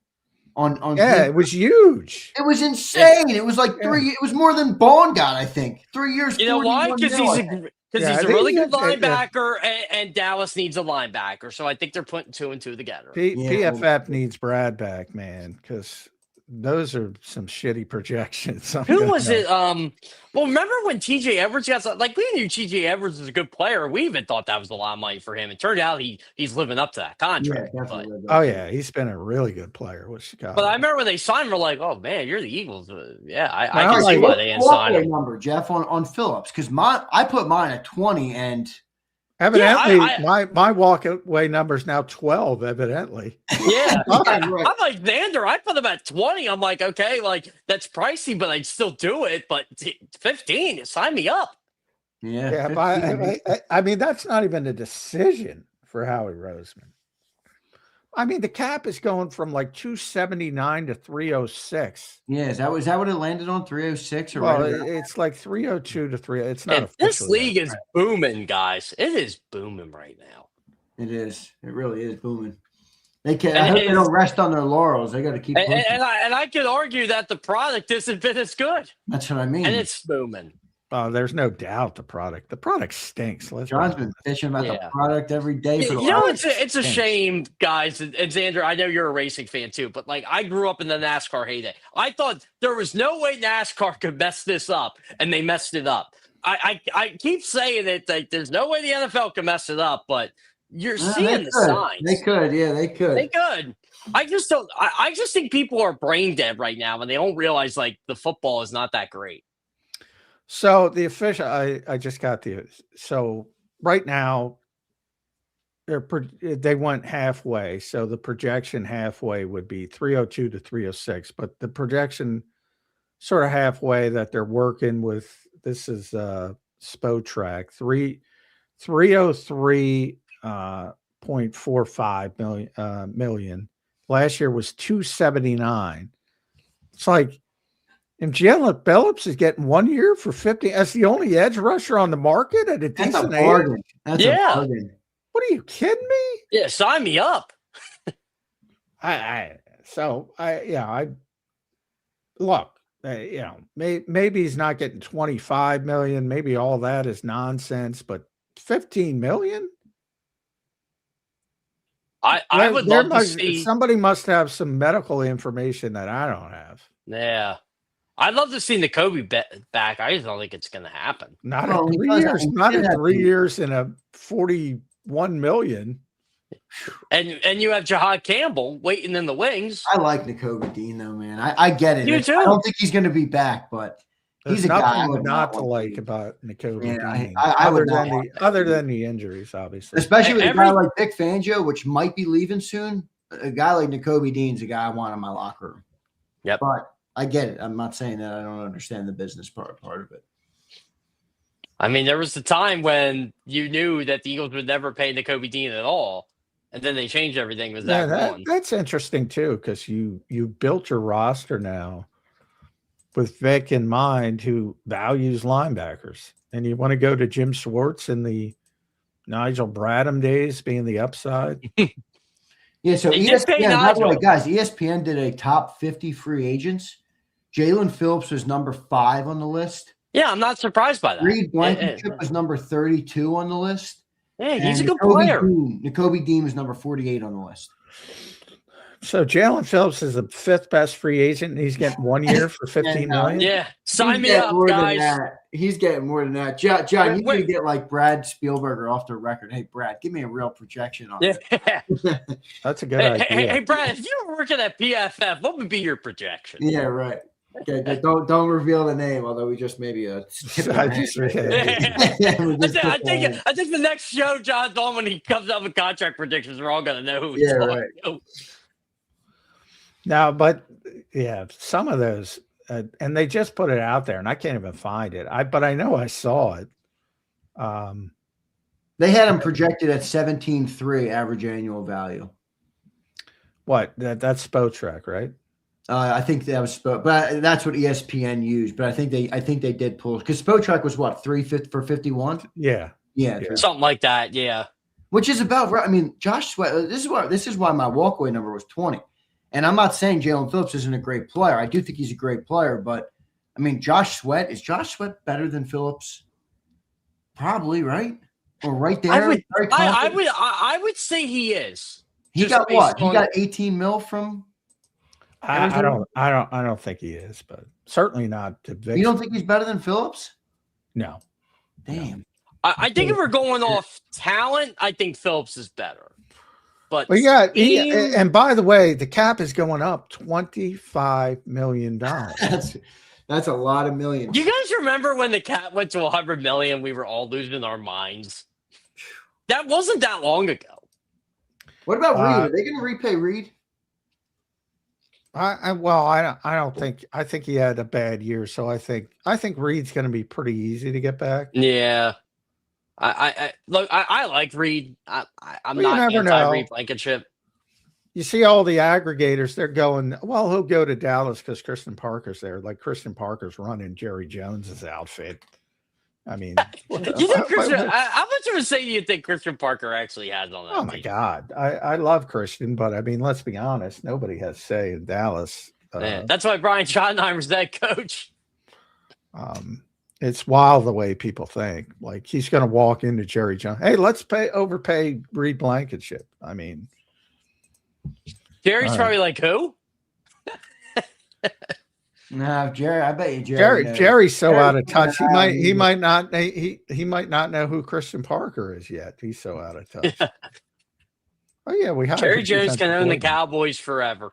Yeah, well, that is what it is. All right, Jeff, good show, man. Any final thoughts on a Monday? We're in week 4 of the offseason. We got the Super Bowl coming up. Well, you got to give me a Super Bowl pick. You got to give me a Super Bowl pick. Yeah, well, I'll go Seahawks. I'm going to pick Seahawks. I like this Patriots team, but I just think Seattle's too good. And I'm a big Mike McDonald guy. I'll tell you what.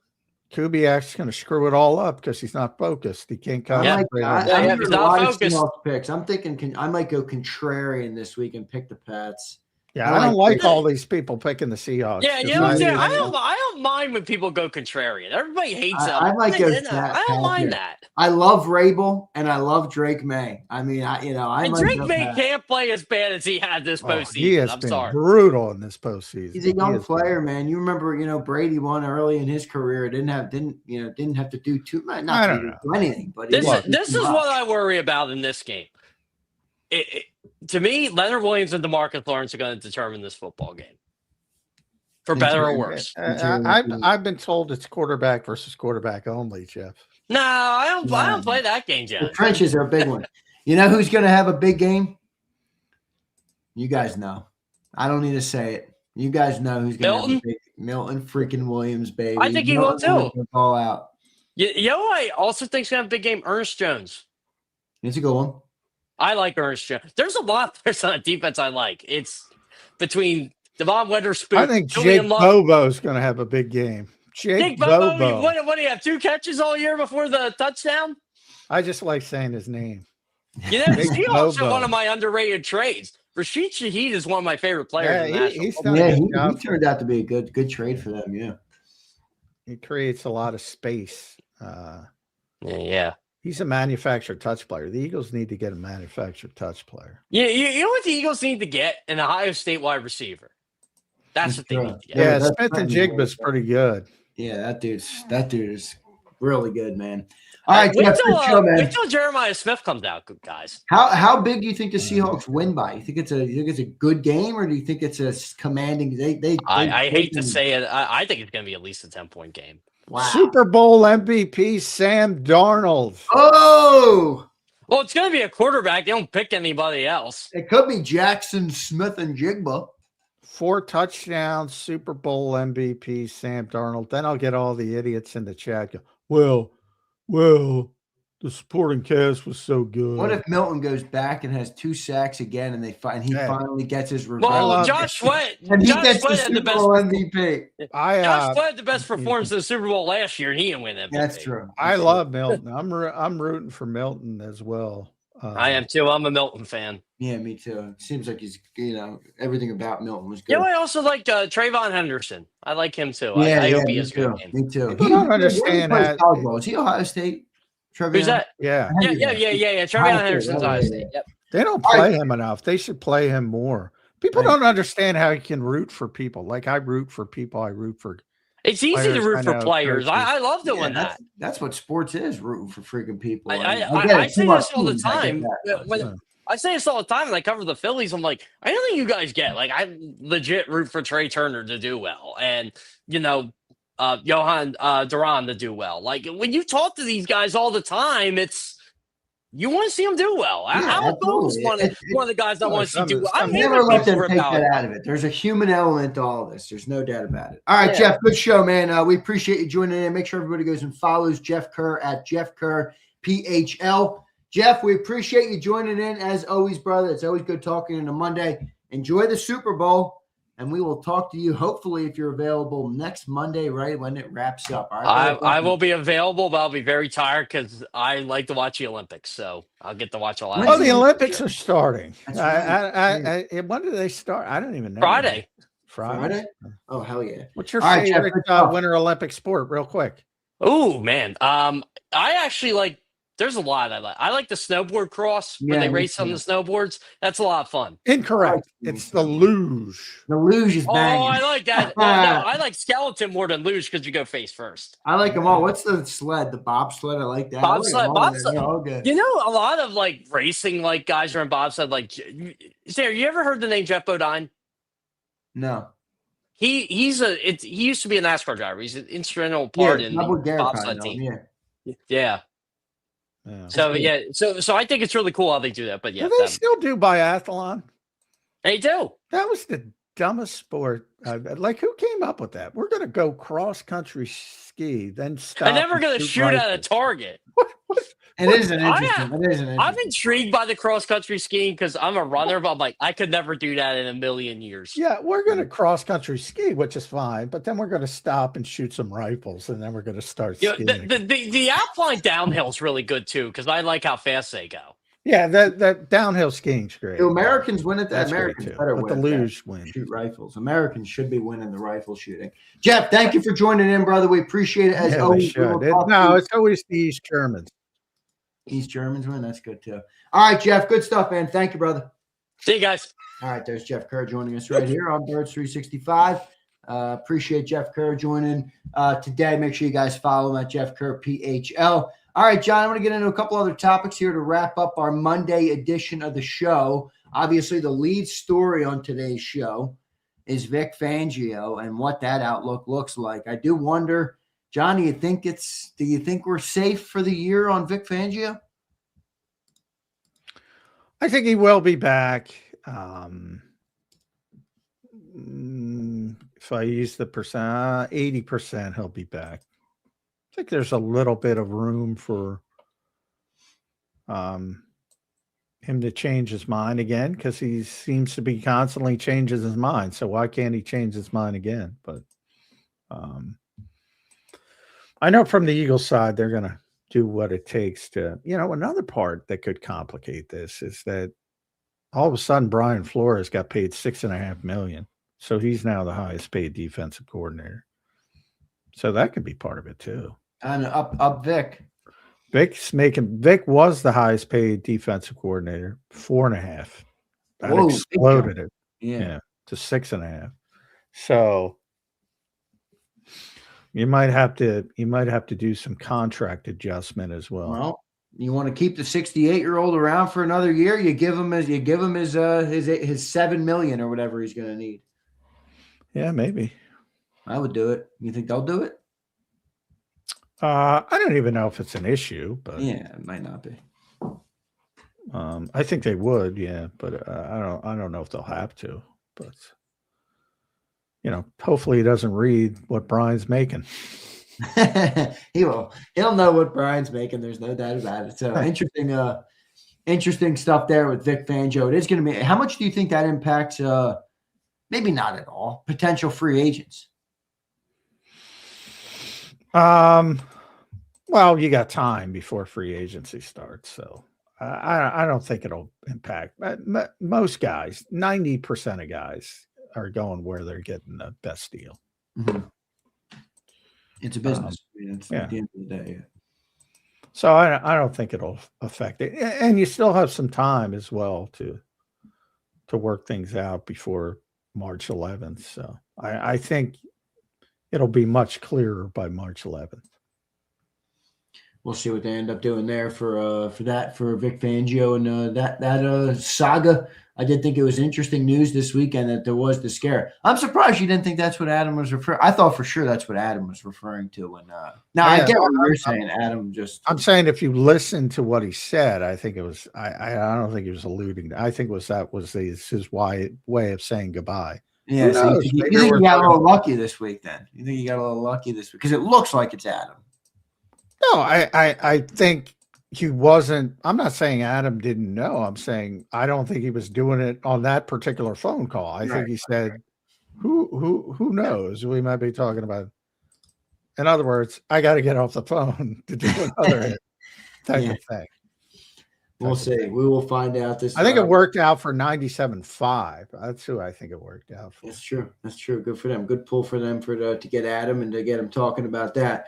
All right, John. Next topic here today I want to ask you is about Sean Mannion and just how you expect this offense to fill in. Like, I know we talked about it a little bit at the open, just in a brief way, but now if you get into the nitty gritty, who are you expecting to change? And maybe it's nobody, but you look at the staff, you do have a lot of, guys that are supposed to return, but I'm sure also a lot of guys, John, who are on the edge of their seats. I mean, when you have these big coaching changes, people don't understand the ripple effects of it that it has on guys throughout your organization.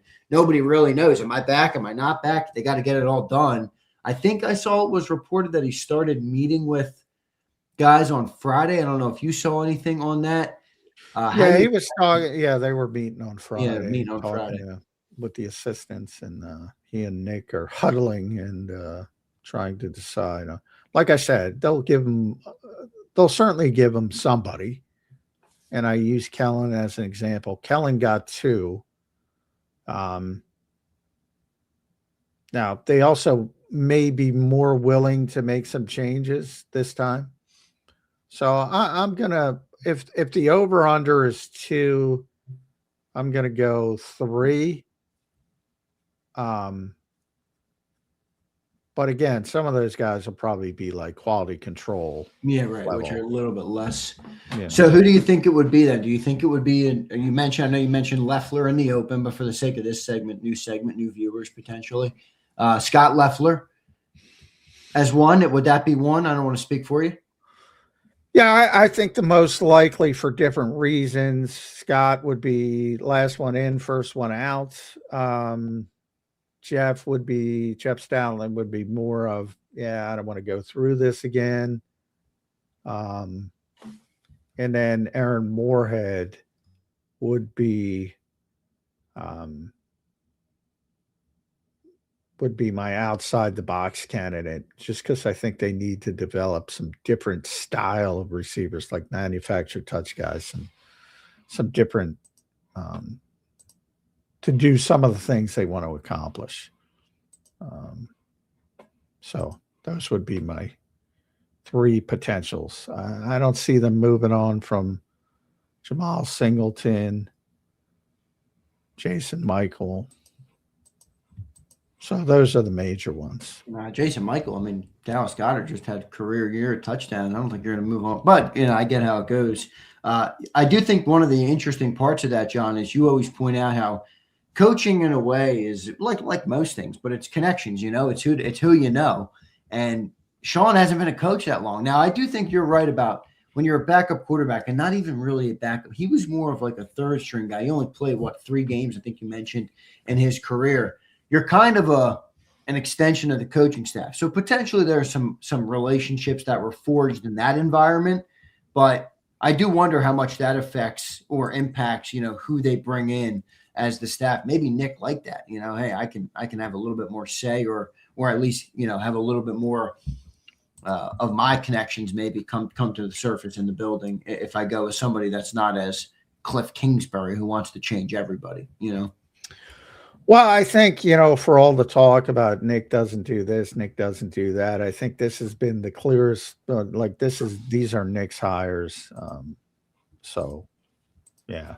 But I also think Nick is, that's just, he's been, Nick's still young for the most part, certainly compared to me, but he's been around for a while now. So he understands how it works.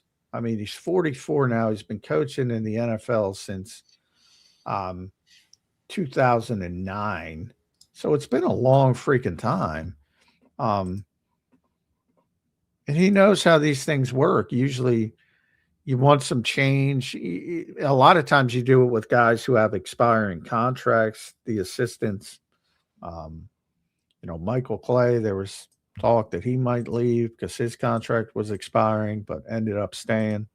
And it might be time to make some change just for the change sake, which I don't agree with, but that's just the reality of the NFL. It's like, you move in guys, you move out guys, and you try to get a spark. So that's why I think in theory, you would think Kellen would get more from a experience standpoint, but I think Sean might end up getting more of his perceived guys because they want to make some changes. Yeah, right. And do you think it's expected by the owner for them? Like, do you think, I'm sure that was probably in the conversations in the end of season meetings that they had. I wonder how much Jeffrey Lurie wants change and said to Nick, well, you don't have an option, dude. We need some change. I don't know. I am curious about that. Jeffrey doesn't operate that way. He's like I said, he's maybe we need some change. Do you think we need some change? He's the question asker. And that's how he fired. That's which is why you said Nick is good at being political. Yeah, that's how he makes known what he wants done. But he doesn't until he fires somebody, obviously. We said, you got to fire somebody. But when it comes to steering things, he does it by asking questions and making it clear what he thinks. And when the billionaire makes it clear what he thinks, if you're smart, you go in that direction. Well, we'll see what ends up happening with the coaching staff and how it fills in. It's going to be interesting to see how it fills in. He did meet with some position coaches on Friday. Garofalo said, expect a blend of old and new, kind of what Johnny Mac is saying here on the show this morning. Good stuff there. We got some super chats we will get to. We've got about 15 minutes left in the show today. Appreciate everybody being here. Week number 4 of the offseason, everybody. It's February. January is in the rearview mirror. Here's Theo Bear. Giving out Pro Bowls like participation trophies, ... Make it stop, Theo. Yeah, but it's been going on for a long time. Although Shador is the worst player, I think, just from the season he had. I mean, there might be worse players that have been alternates, but I mean, like you can make a strong argument that and he didn't even start that long. But like Snoop Huntley made it when he was obviously a backup quarterback, and he only started like 4 games or something, but he played well in those 4 games. Shador didn't play well. So, it's part entertainment, obviously, and he's got a big name. It's at this point, though, it's gotten silly. So, I'm of the belief of just get rid of what they do now. They don't even play the game, for those who don't know. They play a flag football game, and they have a bunch of sort of skill type things. And they call it the Pro Bowl games. So it's not like they're actually playing. But I think stupid, honestly, it's kind of tough to watch, even if like you want to watch it. Yeah, I've never watched it once in my life. I think it waters down the honor, which is a nice honor if you get named to the Pro Bowl, even though there's some flaws in the voting, but most of the original Pro Bowl team is pretty good players and deserve at least to be in the conversation, maybe with the exception of Cam Jurgens. Yeah, but it's true. Coming off the season he had, I mean, that was a reputation one, but for the most part, it's a good honor, but not when you water it down with these alternates.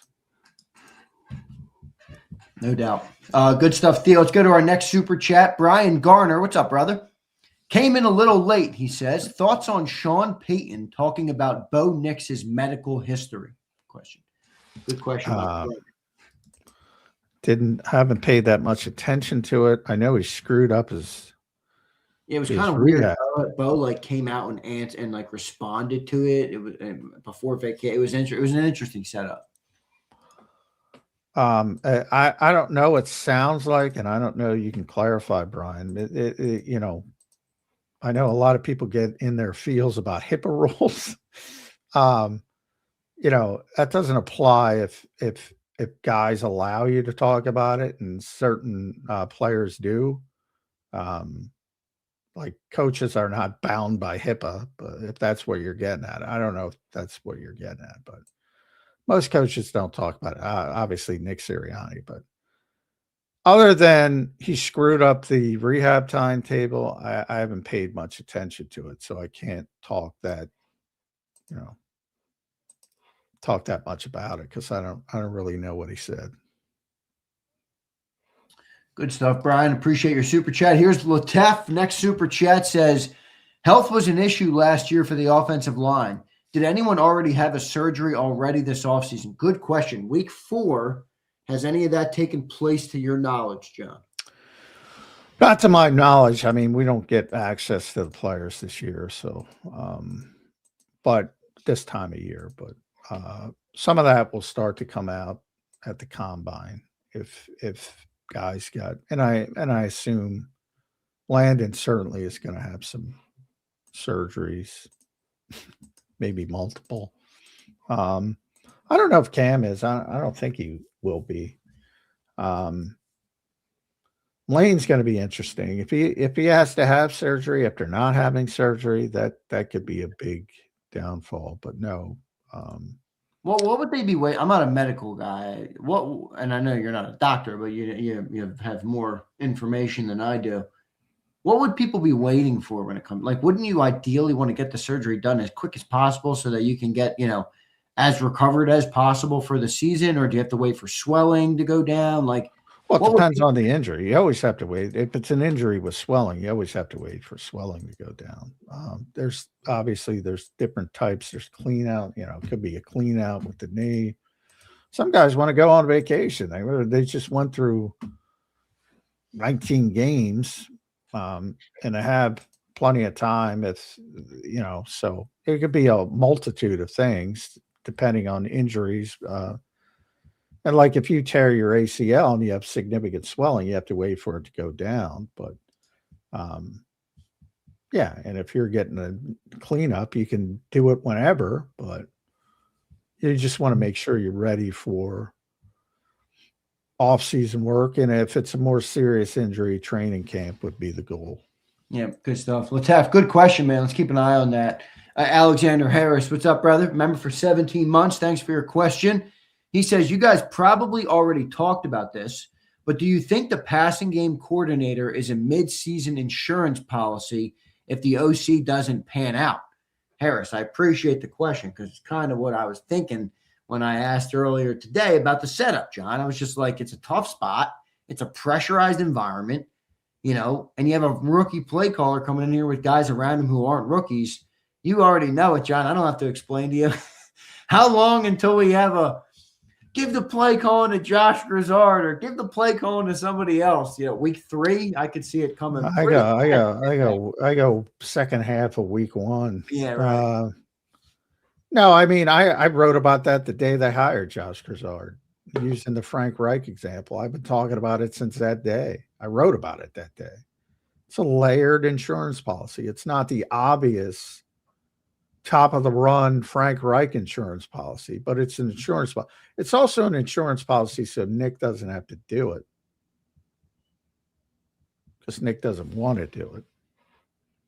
So, but I think it was I gave them credit for the way they did it, because you can't make it overt like you did with Matt Patricia. Can't make it overt. And they didn't make it overt, although some people are talking about it, but it's not,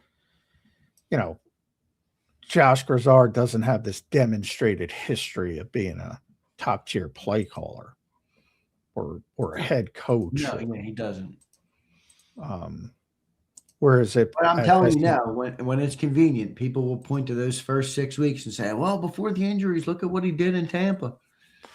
There are a few things I can guarantee in life: death, taxes. Eagles offensive coordinator is going to get shit upon. There's no Sean Mannion's got to get shit upon at some point.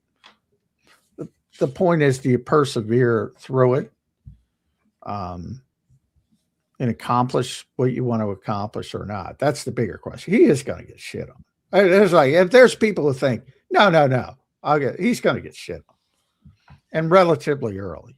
Death, taxes, and Eagles OC getting shit on. Three good guarantees in life. Here's MRT, member for 15 months. Thank you, MRT. What's up, brother? He says, not Eagles related, but I got to ask John about Embiid. Believe he was done due to loss of athleticism, but he is defying the odds because of his skills. Yeah, well, nobody's ever doubted his skills. Yeah, no. But, I mean, I forget that dude's name, the doctor, who everybody's getting credit, but he deserves credit. Look, I mean, he's playing great. It's awesome. I there's no way I don't think anybody would have predicted. I thought he'd never have a game. A big time. Jonathan Glashow is the orthopedic surgeon who kind of fixed Joel Embiid. So he's getting a lot of love. But yeah, I never thought he'd be playing at this level again. Now, that said, and I saw Dr. Glashow say thank you for all the nice words, but it's a long way to go. I'll believe it when I see it if he gets to the playoffs and he can play every game and he's healthy. I'll believe it when I see it. MRT, thank you, brother. Here's another super chat from Brian Garner. Brian, thanks for following up, brother. Appreciate you being here today and your support of the channel. He says, following up on the Sean Payton Bo Nick situation. Payton said Bo was bound to get hurt due to multiple surgeries. Bo came out and said he didn't know why Payton said that and that he hadn't had multiple ankle and foot surgeries. Yeah, it's kind of weird. Yeah, I don't know why. Yeah, Sean, maybe. I never advocate coaches not give their opinions because I hate when Nick Sirianni does what he does. But if you don't have the right information, you should probably shut it down. But yeah, it was weird. It was weird the way he talked about it and getting the timetable wrong. And obviously, Bo's probably not happy about it, but I don't know. I don't think it'll be a long-term issue because Sean Payton deserves credit for getting him where he's gotten him so early in his career. I think he'll realize that at some point and let bygones be bygones. Yeah, it's true. Sean can at times come off like a pretentious. He's got an ego. Successful coach, though, so no doubt about it. All right, good stuff. We got a couple minutes left on the show today. The big news of the day, obviously, is that Vic Fangio report. I'll just run it back for you guys real quick, just give you guys kind of the synopsis. It was kind of, I don't know if it was reported this way, but it was reported he kind of told the team he was retiring after the season. Eagles convinced him to stay for now, but there's still wiggle room there. They did reach out to Jonathan Gannon and Jim Schwartz in between. Fangio is 67 years old. He'll be 68 by training camp. This could probably flip at any point. So shout out to Jimmy Kempski, Garofolo, and some of the other people who got that one. And I do think it's something to keep an eye on because that defense, to me, is pretty fragile without Vic Fangio. We will see how it goes. Here's one more super chat, John. Philly Don. What's up, Philly Don? Thank you, brother. My concern is more with who is going to replace Stout if he decides to retire. All the talk about Vic, but the O-line and Stoutland is the biggest concern, in my opinion. Yeah, well, again, you're late in the process. So, Atlanta obviously fired their coach. The O-line coach down there is pretty well respected, but he already got hired in Baltimore, I believe. Dwayne Ledford. Most of the guys out there at this stage are guys who got fired or guys, and there's different reasons, as I said. Somebody like Ledford is well regarded. He's on the street because they changed head coaches, but they're going to get swooped up pretty quickly, and he did. So if you're moving on from Jeff Stoutland, you're probably going to get a young guy who's unproven. It's probably where you're getting. So, and if you think about some of the, and I wrote about this on SI yesterday, like who does Sean Mannion know? Well, from a coaching perspective, you look at Green Bay and that's it, because that's the only place he's been.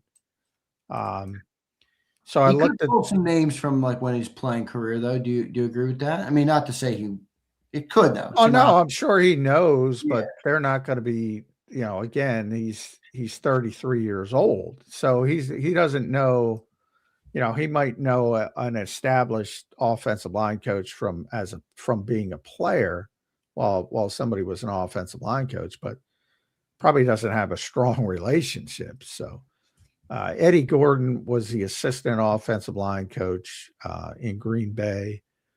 Jeremiah Colon was an offensive assistant, but his history is with the offensive line. You're probably looking at guys like that. So you're taking a steep drop.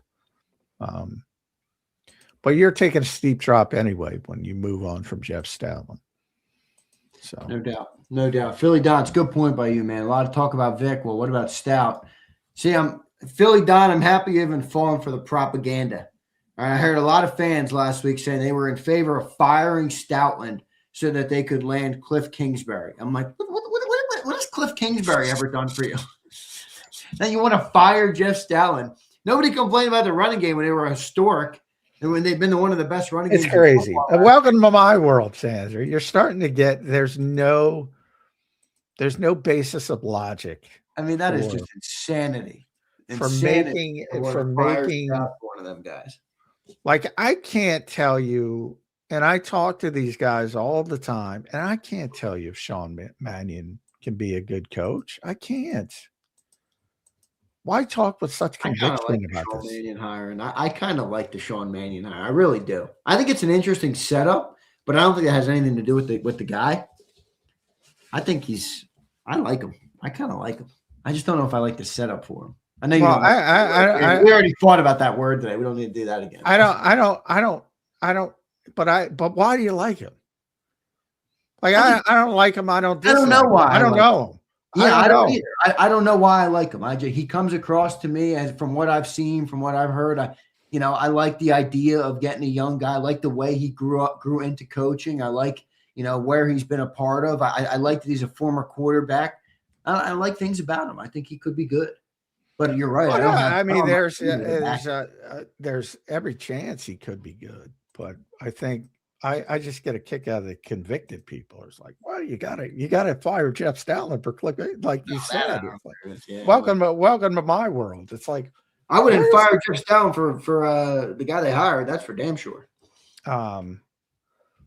If they move, like I said, the Philadelphia Eagles will never fire Jeff Stoutland. Number one. Never. It would be a forced retirement type of thing, back channel. It would be a mutual parting of the ways, is how it would be described. But from the standpoint of even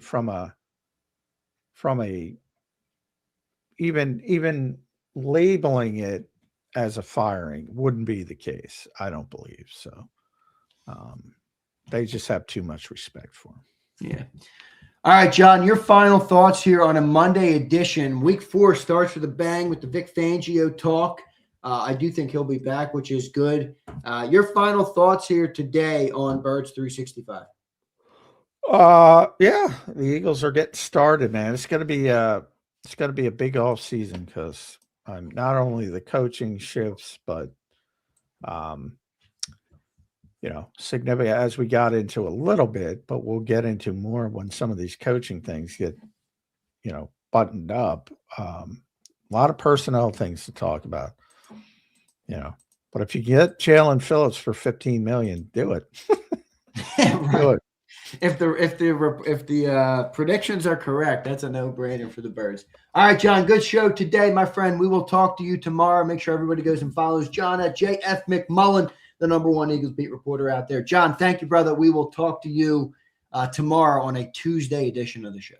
All right. Thanks, everybody. All right. Thanks, John. There's Johnny Mac, John McMullen joining us right here on Birds 365. Good show today from Johnny Mac. I want to thank everybody for being here this morning. Don't forget to hit that like button. All right. A lot of good conversation in Eagle Land. How's everybody doing this morning? Hope you all had a great weekend. All right. If for those who maybe just checked in or didn't catch the full show today, the big news of the weekend was the Vic Fangio retirement reports. Me and John obviously talked about it at length, but potential Vic Fangio basically said, I'm going to hang him up. The Eagles kind of convinced him to come back, and now we will see how it unfolds with everything that stands today. The other thing that happened Friday, Sean Mannion started to meet with the offensive coaching staff. So how will he fill in the offensive staff? We will find out what he ends up doing there. And then some talk, obviously, about free agents and what's going on with that. When that comes, Eagles do have 3 free agents listed right now in the top 50. Phillips, Reed Blankenship, and Nakobe Dean. Some crazy predictions for Nakobe Dean's contract. I don't think he'll be getting that much. I think the one was John mentioned it, 3 for $51, which is really close to what I think Bond got, right? What did Bond get last year? Zach Bond contract. He got 3 for $51. I knew it was right around there. And that deal had $34 million guaranteed. I mean, that's big money. That's big money for Bond. So I don't think Nakobe would get that much, especially with the injury. But I've been saying this, and I know it's an uphill battle, and the business side of it doesn't make sense. But to me, I'm paying Nakobe Dean, especially with the Vic Fangio thing. Like if Vic Fangio walks out the door, I want guys in the room that not only were a part of his defense, but have the leadership pedigree that Nakobe has to be able to make up for some of the slack that you inevitably will lose when Vic leaves. How many good players can I get? If each player can make up for 10% of the loss of Fangio because of the mindset, the pedigree, the mentality, and the approach they have to the game, then you can lessen that blow. You can lessen that loss by having great players, great talent, great personalities and great abilities in the room.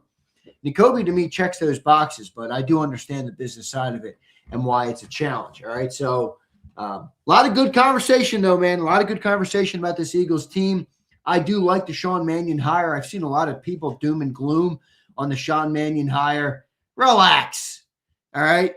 Relax. I think Sean Mannion could be a good hire, but it all depends on what are the players going to do? How are they going to execute? Again, I really sound like John, but, that is a big question to me. So we will see. Let's go to some super chats, extra super chats today on Zander Time. Appreciate all you guys being here. Kyle, what's up, Kyle? Zander, this is just me. If the offense craps the bed, I think they told Grizzard he'll be next head coach of Philly. Kyle, it's an interesting take by you, brother. I do not think you're far off. I really don't. I know me and John were fighting about Zander Time, about the word setup. I don't know what the fuck he was fighting me out. This is a pressurized moment. It's a pressurized city. It's a pressurized position with a lot of expectations. And you hired Josh Grizzard, a guy with play calling experience, for an offensive coordinator that has no play calling experience. I think the setup is challenging. I think it's a complex setup, and I don't think it's all that good. So I don't know why John fought me on that so hard, but it is what it is. Here's CZ. What's up, CZ? Z, I sent you a DM in Discord. I will look, bro. I haven't been on Discord in, I don't know, probably a month. I'll have to look at that, CZ. Sorry, bro. I didn't even see it come over. I don't get any notifications or anything from there. So here's Philip. What's up, Philip? Philip says, I'm very confused to why we'd let CP go if we know Vic was in the build. It was even thinking about leaving. It's either we didn't see CP as the next DC or Vic blindsided us. Well, I don't know. I mean, I think I kind of agree with John. Like, I know you like CP, but you're going to stop. Are you going to stop him from getting a defensive coordinator position and like effectively kick Vic out the door? Like, you hear what I'm saying? Like, you're going to try and keep Vic. So if the timelines don't align of Christian's not here another year, I don't think you're going to push Vic out the door just to keep Christian Parker. There's too much unknown with him. I mean, you don't know what Christian Parker is going to be. He's impressive. He looks good, but we don't know what he's going to be. Like, what's more valuable to the Eagles? Kicking Vic out the door so you can keep Christian Parker, or, begging Vic to stay another year and finding another young guy or another guy that you like? I don't know. I mean, I think keeping Vic for that extra year is more important. Here's M. Reyes. What's up, Reyes? Nick is the most successful head coach in Eagles history. It's going to take more than one losing season to get him out, and he's already shown to take well changes as suggested by the front office. M. Reyes, I feel like you're living in delusion land about what the owner does. The owner almost fired him after 4 games last year. Did you forget that, Reyes? I get your point, but you're going to have to put a call into the NovaCare complex and see if you can get Jeffrey Lurie on the phone. Don't take it up with me. It's like the quote from Miracle. You got a problem, take it up with Coach Doc or Coach Patrick. All right? Don't take it up with me. So we will see. We will see what happens. Flex, what's up, Flex? Knee pad Nick is about to get cooked. He might get cooked. It's possible. It is possible. All right? Here's Catch. Z is about to gobble down a pie. Doesn't know what's in it. Catch, you don't like Mannion? Come on, Catch. I like Sean Mannion. I think the problems with Sean Mannion are less about Sean Mannion and more about the organization and the circumstances surrounding him than I do think anything on Sean. I think Sean will be good. Catch says mystery. Catch, you're right. I think the bigger problem with the mystery of Sean is more, again, the surrounding organization, the players, the coach, the owner, and everything there, as opposed to Sean. But you're right. There is still a mystery. He's never been a play caller. Oh, did you watch it already, Sig? I got to watch it. There's very few amount of things that come out that I'm like, I got to watch that. I'm not a big watcher. All right? I don't watch a lot of shows. I don't watch a lot of movies. I don't watch a lot of shit. Although I did watch a movie this weekend with my family that was good. It was one of those movies that they were watching. I'm like, do I want to watch? I watched it. It was good. It's called Sarah's Oil. Sarah's Oil. I don't know if you guys have ever seen this or heard of this movie. It's a pretty good movie. I liked it.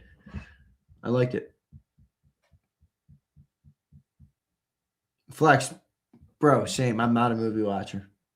No, I don't forget it. Amadeus, I watched Sarah's Oil. It was good.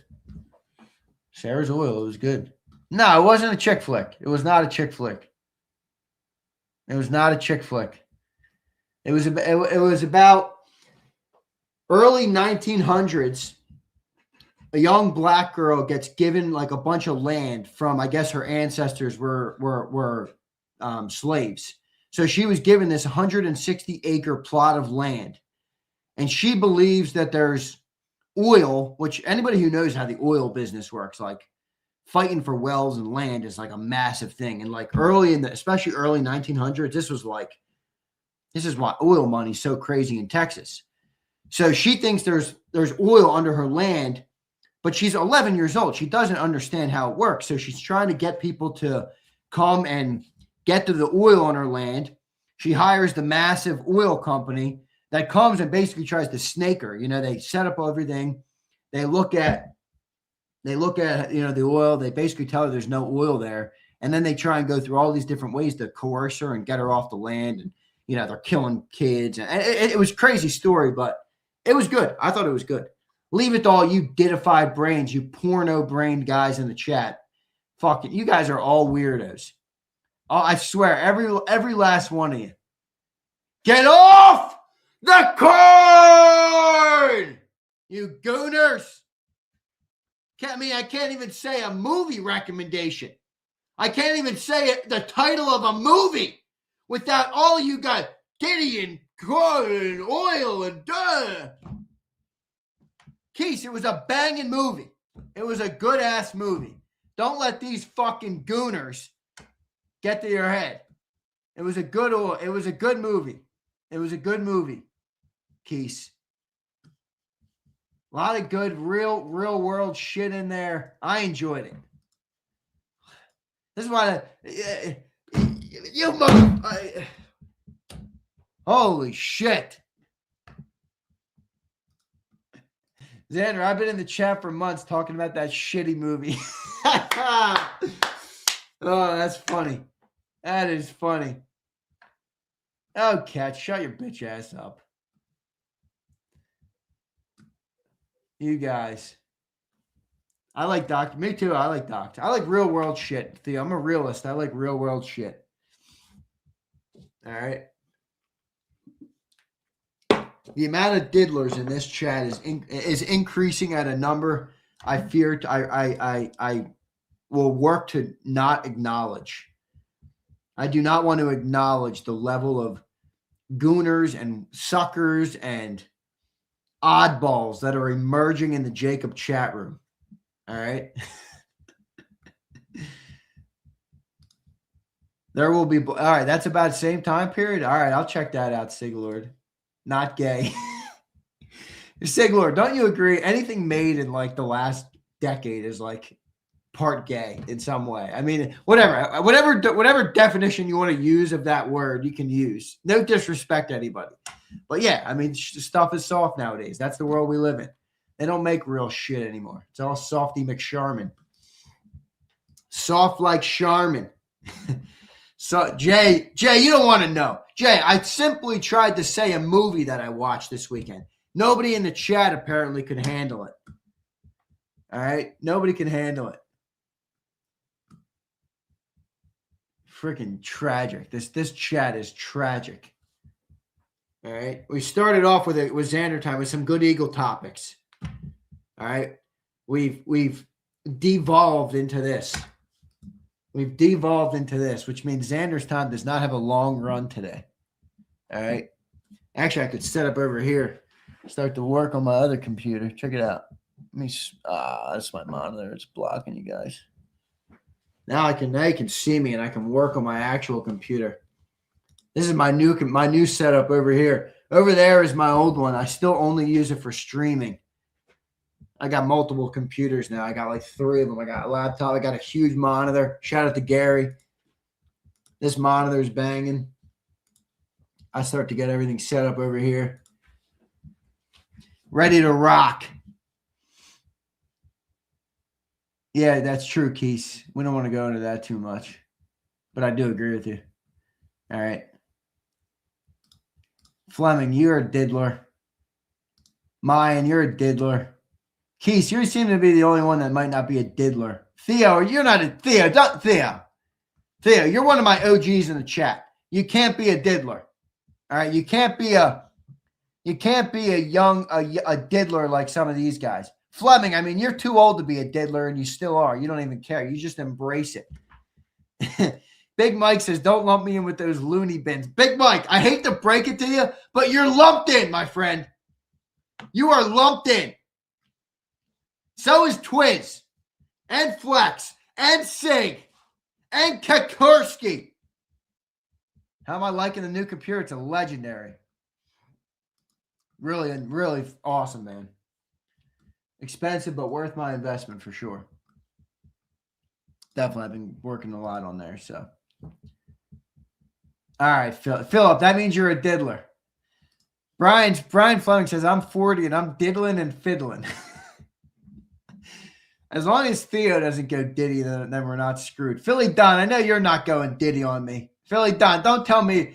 Philly Don, you can't be going Diddy on me. Rasputin says, what kind of video card? You want to hear it, Rasputin?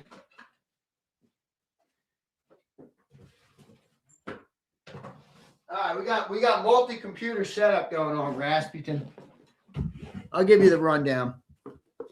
First, I'm running Mac Minis. I got 2 of them. They're running for specific things. My Mac Studio is 64 gigabytes of memory, which is pretty elite. 1 terabyte internal storage. I don't use that much internal storage nowadays. I got a lot of cloud storage. And 16-core CPU, 40-core GPU. Pretty good. So pretty good.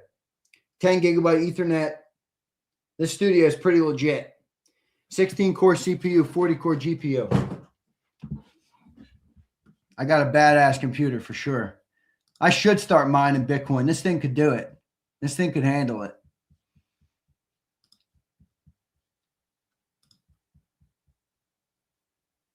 Nah, don't tell me, Vic.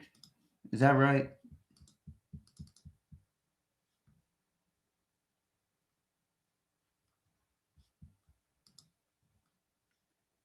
Twiz says you were talking gibberish to me. I can barely. Well, you should. Twiz, you should take it up to learn more tech, because tech's taking over the world. Whether everybody listening likes it or not, it's inevitable. So, it reminds me of like when smartphones came to be and social media came to be. You remember how all the older people, your parents, maybe you are the parent, everybody was like, I'm not getting on social media. I'm not buying a smartphone. My BlackBerry's good enough. Why do I need a screen on my phone? And then now they're all like years later, every single one of us has helped one of the old people in our lives make their social account, use their phone. How do I do this? How do I do this?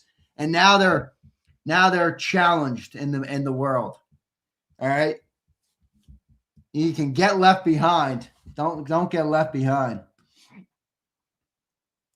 It is, bro. Fleming, it's insane, dude. The AI right now is Flex, same. I would take all my dad's old Blackberries and all the people in school. I'd be like in 7th grade with a Blackberry. Why do you need a businessman phone? I'd be like, shut up, nerd. Enjoy your little Razor Flip or whatever the hell you have. Blackberries for days. Brick Breaker all day. Are you kidding me? I'd sit in the back of class like this playing Brick Breaker. And let me tell you, I could play Brick Breaker. All right? My Brick Breaker records will not be topped. All right? No Brick Breaker. Keith, I'm on there, bro. I got it all set up, Keith. All right?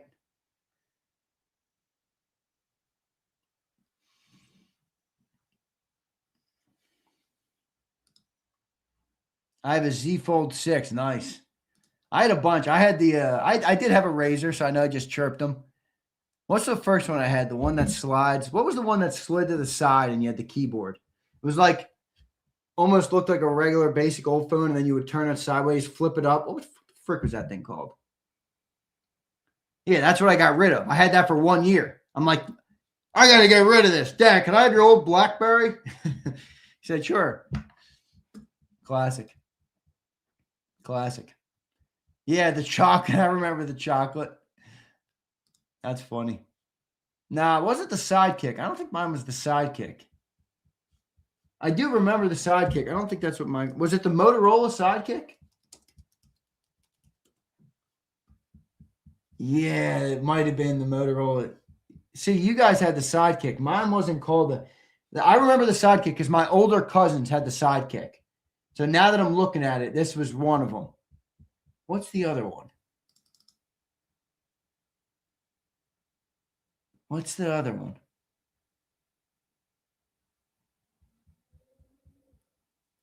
Nah, the Razor. I had the Razor, but that wasn't a full keyboard.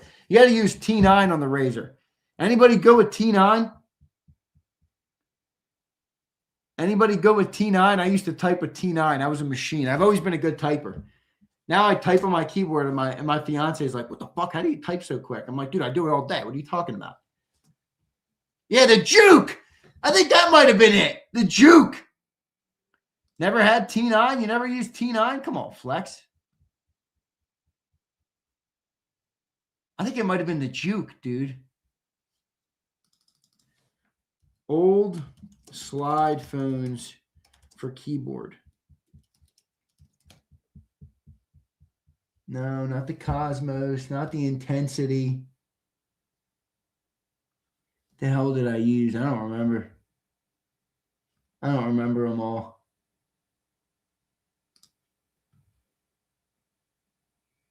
I don't remember them. They're not popping up.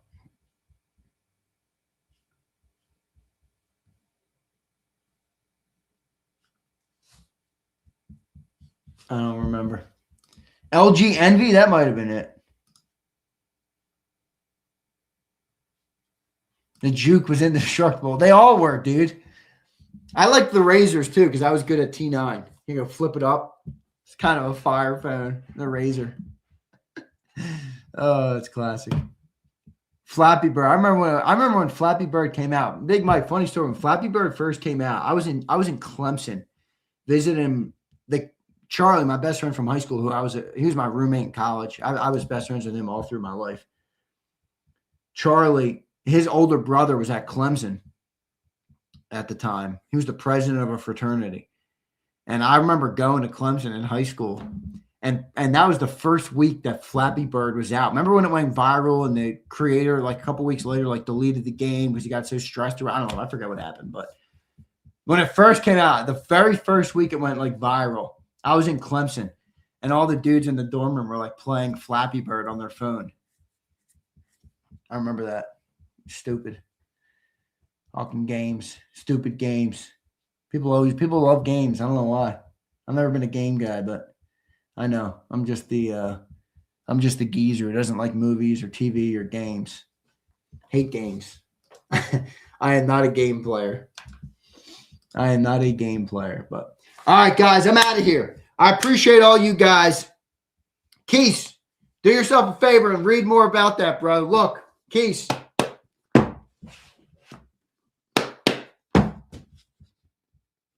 Boom. All right. Love all you guys. Appreciate all you guys being here. All right, good show today. Vic Fangio, is he out?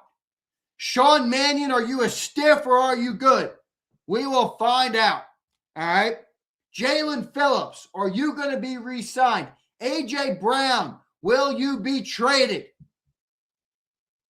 Jalen Hurts, will you run the football again? These are the questions. These are the pressing questions of the 2026 off season. We will find out what happens. Love all you guys. Keith, love you. Tyler, I ripped you last week, Tyler, but you know I love you. Twiz, get your head out of your ass, Twiz. Flex, good to see you back in here. Yo, Flex, you can't be bailing for months on me, Flex. I mean, what the hell? What am I, chopped liver? Philly Don Zander, great show. Philly Don, love you, brother. Appreciate you, man. CZ, appreciate you. Takeem, what up, Takeem? All right. Good show today. Appreciate all you guys. Hit that like button. Let's see what comes next in Eagle Land. It's always entertaining in the land of the Philadelphia Eagles. I appreciate all you guys being here. See you next time, everybody.